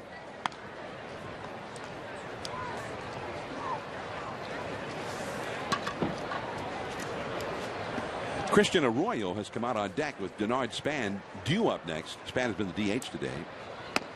So if Junior Arias can get aboard, you get a chance to see Christian Arroyo. But that's called strike 2 on the inside. Arias from the Giants minor league camp. 3 hits, 15 at bats this spring. Just missing with the off-speed pitch. Giants, when this game's over, may make about 19 or 20 cuts or even more from the spring training roster. The 40-man roster, plus all the spring training invitees and whatnot. They're going to pare it down considerably after this game. Broken bat. And he beat it out. Schimpf, the third baseman, made the across-the-body throw, but didn't have a whole lot on it. I think it's one of the more difficult plays for a third base. You don't get a great jump. When your guy's going to bunt, he tips his hand by lowering the bat, which triggers the first step from the third baseman. When you're playing back and you're not anticipating a bunt, and the guy has, in essence, a swinging bunt, which we just saw there, you're not going to get a great jump. If you've got speed, good chance you have a chance to run that bad boy out and get yourself a knock. That would have been a great play. And it's a nice bonus for Giants fans to get a chance to see Christian Arroyo, who's been the talk of the camp for the Giants. He takes a strike, and now he questions veteran Dale Scott, I beg your pardon. There used to be an umpire named Dale Ford. Dale Scott, he thought that ball was too far inside, did Arroyo. 0-1. Whacked off or under the glove of Schimpf at third. Arias goes around to third, and that was smoked by Arroyo. That's his 7th hit in 13 Cactus League at bats. He looks like he's 10 years old until he gets a bat in his hand. And he's had some good pitches to hit, and folks, he's not missing them. You make a mistake up to this guy, and he is going to hurt you. That topspin liner.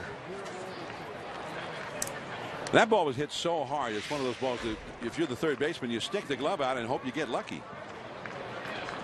7 for 13 this spring. Hit .304 with a .344 on base average at San Jose last year. Well, and he missed some time too with an oblique injury.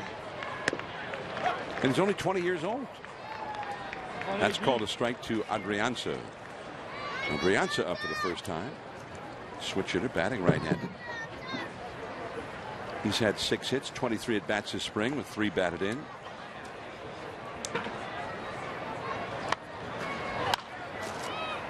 Back out of play. You know, the Giants have their coaching staff, but they also have roving instructors that come in. This week we had Jeff Kent here, and it's always a great take to listen to what he has to say about a young hitter. And the one thing he said about Arroyo was that he has the temperament that will allow him to play every day at the big league level. And that was his observation. And what he was saying is that you have to be able to control your emotions. You have to be able to maintain a lower key. You can't get too excited when you're going good. You can't get too disappointed when you're going bad.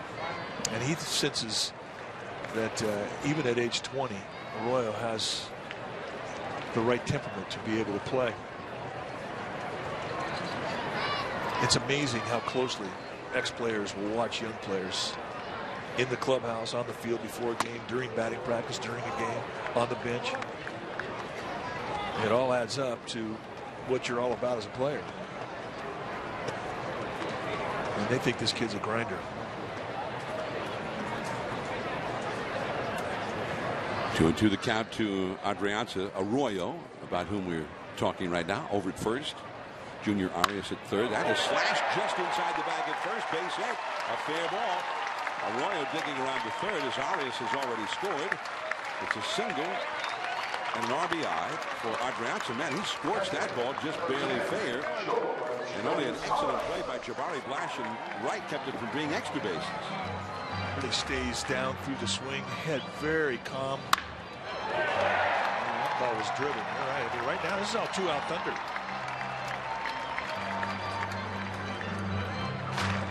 Looking like it's going to be a pretty easy inning. And all of a sudden, bang, bang, bang. 3 bullets later. Well, I say 2 bullets and a broken bat. which actually opened the door. But then a couple of smashes from Arroyo and then Adrianza without question. Here is George Kataris. He hit a double his first time back in the 7th inning. And it's 0-1. Lefty versus lefty here. Ryan Lawless out on deck, hoping for a shot here in the 8th. The Giants now leading 8-1 with their run here. 1-1. One of the big stories of the day for the Giants, the big story, of course, was about who was not in this game. Madison Bumgarner, who was a scratch earlier this morning. But the guy who did get the start, Chris Heston, was outstanding. And he 4 innings and only allowed 1 hit.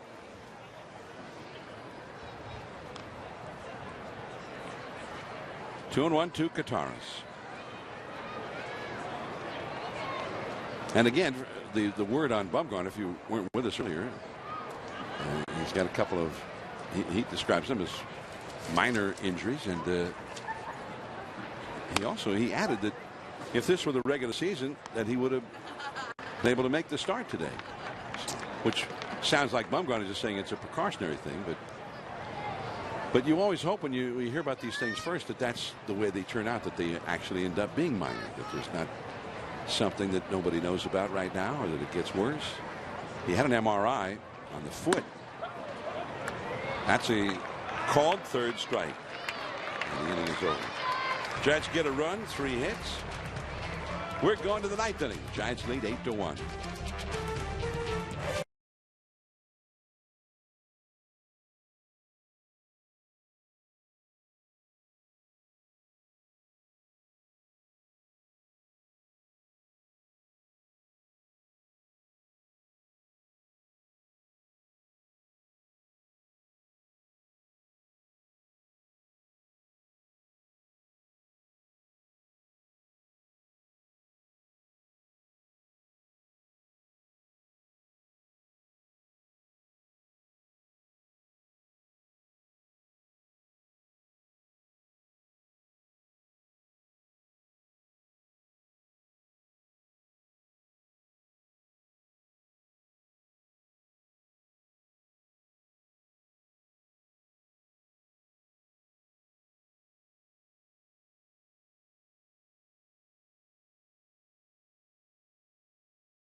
MLB TV Premium, everything you have come to expect and more. New low price for 2016. Watch every out-of-market game of all 30 teams live in true HD on over 400 supported devices. Blackout and other restrictions apply. You go to MLB.tv for details.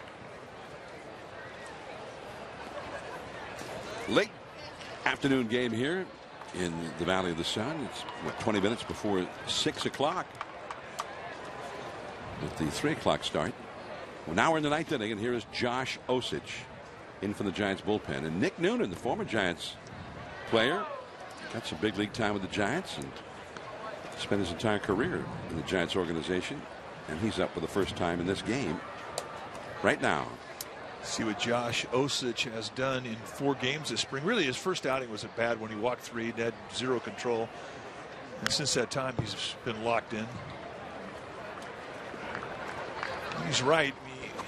He's got a good fastball that's mid to high 90s. He's got a hard slider that will run high 80s and sometimes even higher. Also has a changeup. Quality stuff. It really was a guy that came out of the Giants system last year and really opened some eyes at the big league level. He had gone through so many things. He had so many injury problems, so many things that just seem to mitigate against him ever getting to the big leagues. That he actually said this time last year, the spring, he was thinking, because he was in the minor leagues again, that he was going to start thinking about maybe what he should do, because the baseball thing apparently was just not going to work out. 2-2 the count now, but obviously he got his chance for a look in the big leagues in July. And I asked him about how he controlled the adrenaline and all that kind of stuff that you were talking about a little bit ago with a young pitcher. And all of a sudden there was the dream being realized. He was in the big leagues. And he said, well, it all happened so fast that he really didn't have a chance. He went from AA to AAA, and he was only in AAA for a brief time, and all of a sudden they sent him to the big leagues. He says, what? Are you kidding? And he takes a red-eye flight to wherever the Giants are, and now he's in the big leagues, and then he's in the game the first 2 nights. You're right. I mean, he gained the confidence of Bruce Bochy quickly. That is a foul by Nick Noonan. 2 balls, 2 strikes. So he said he thought perhaps looking back at it that was a blessing, that it was all happening so quickly, and all of a sudden now he's in a game right after he arrives. That he said he really didn't have time to get all overamped or overexcited about it. He's like, oh, okay, well, okay, here we go. All right. And he pitched 2 innings in his first game and came back, and he was very wise right away, especially for a rookie. Bruce Bochy said, you're all right to go tonight, aren't you? And he said, yes, sir. Yes, sir, I am. Yes, I am. Waited all my life to get here, and I am good to go for the next 31 days in a row, as a matter of fact. Well, after pitching 2 innings his first night, indeed, then he was back in there for another inning the second night. He ended up being in 35 games for the Giants, averaged about a strikeout per inning.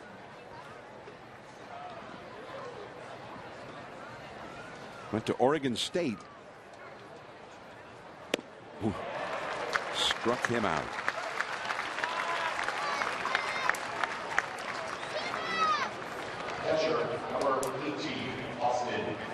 I mean, you look at him too. You always concern yourself with strength level in your bullpen. I mean, what type of bodies do you have down there? Do they have the type of strength levels to be able to absorb the workload that they're going to be asked to do during the course of the season? It's not an easy thing to do.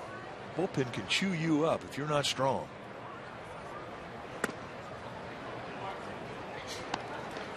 Austin Hedges, the young catcher. Ball 1 the count.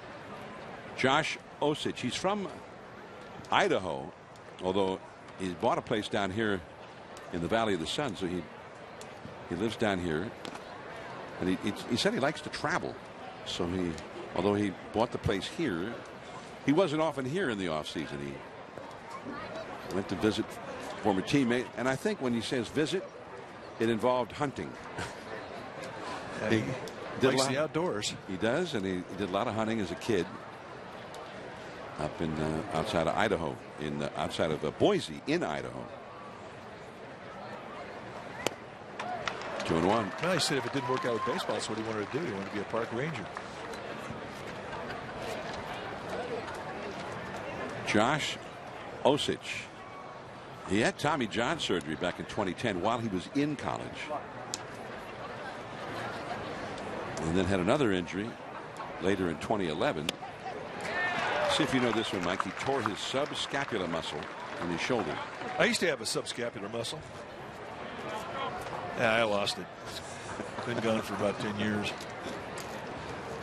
But then when he was healthy with Oregon State, he once pitched a no-hitter against UCLA and beat a guy who's in the big leagues right now, Trevor Bauer, who was considered one of the great prospects coming out of college.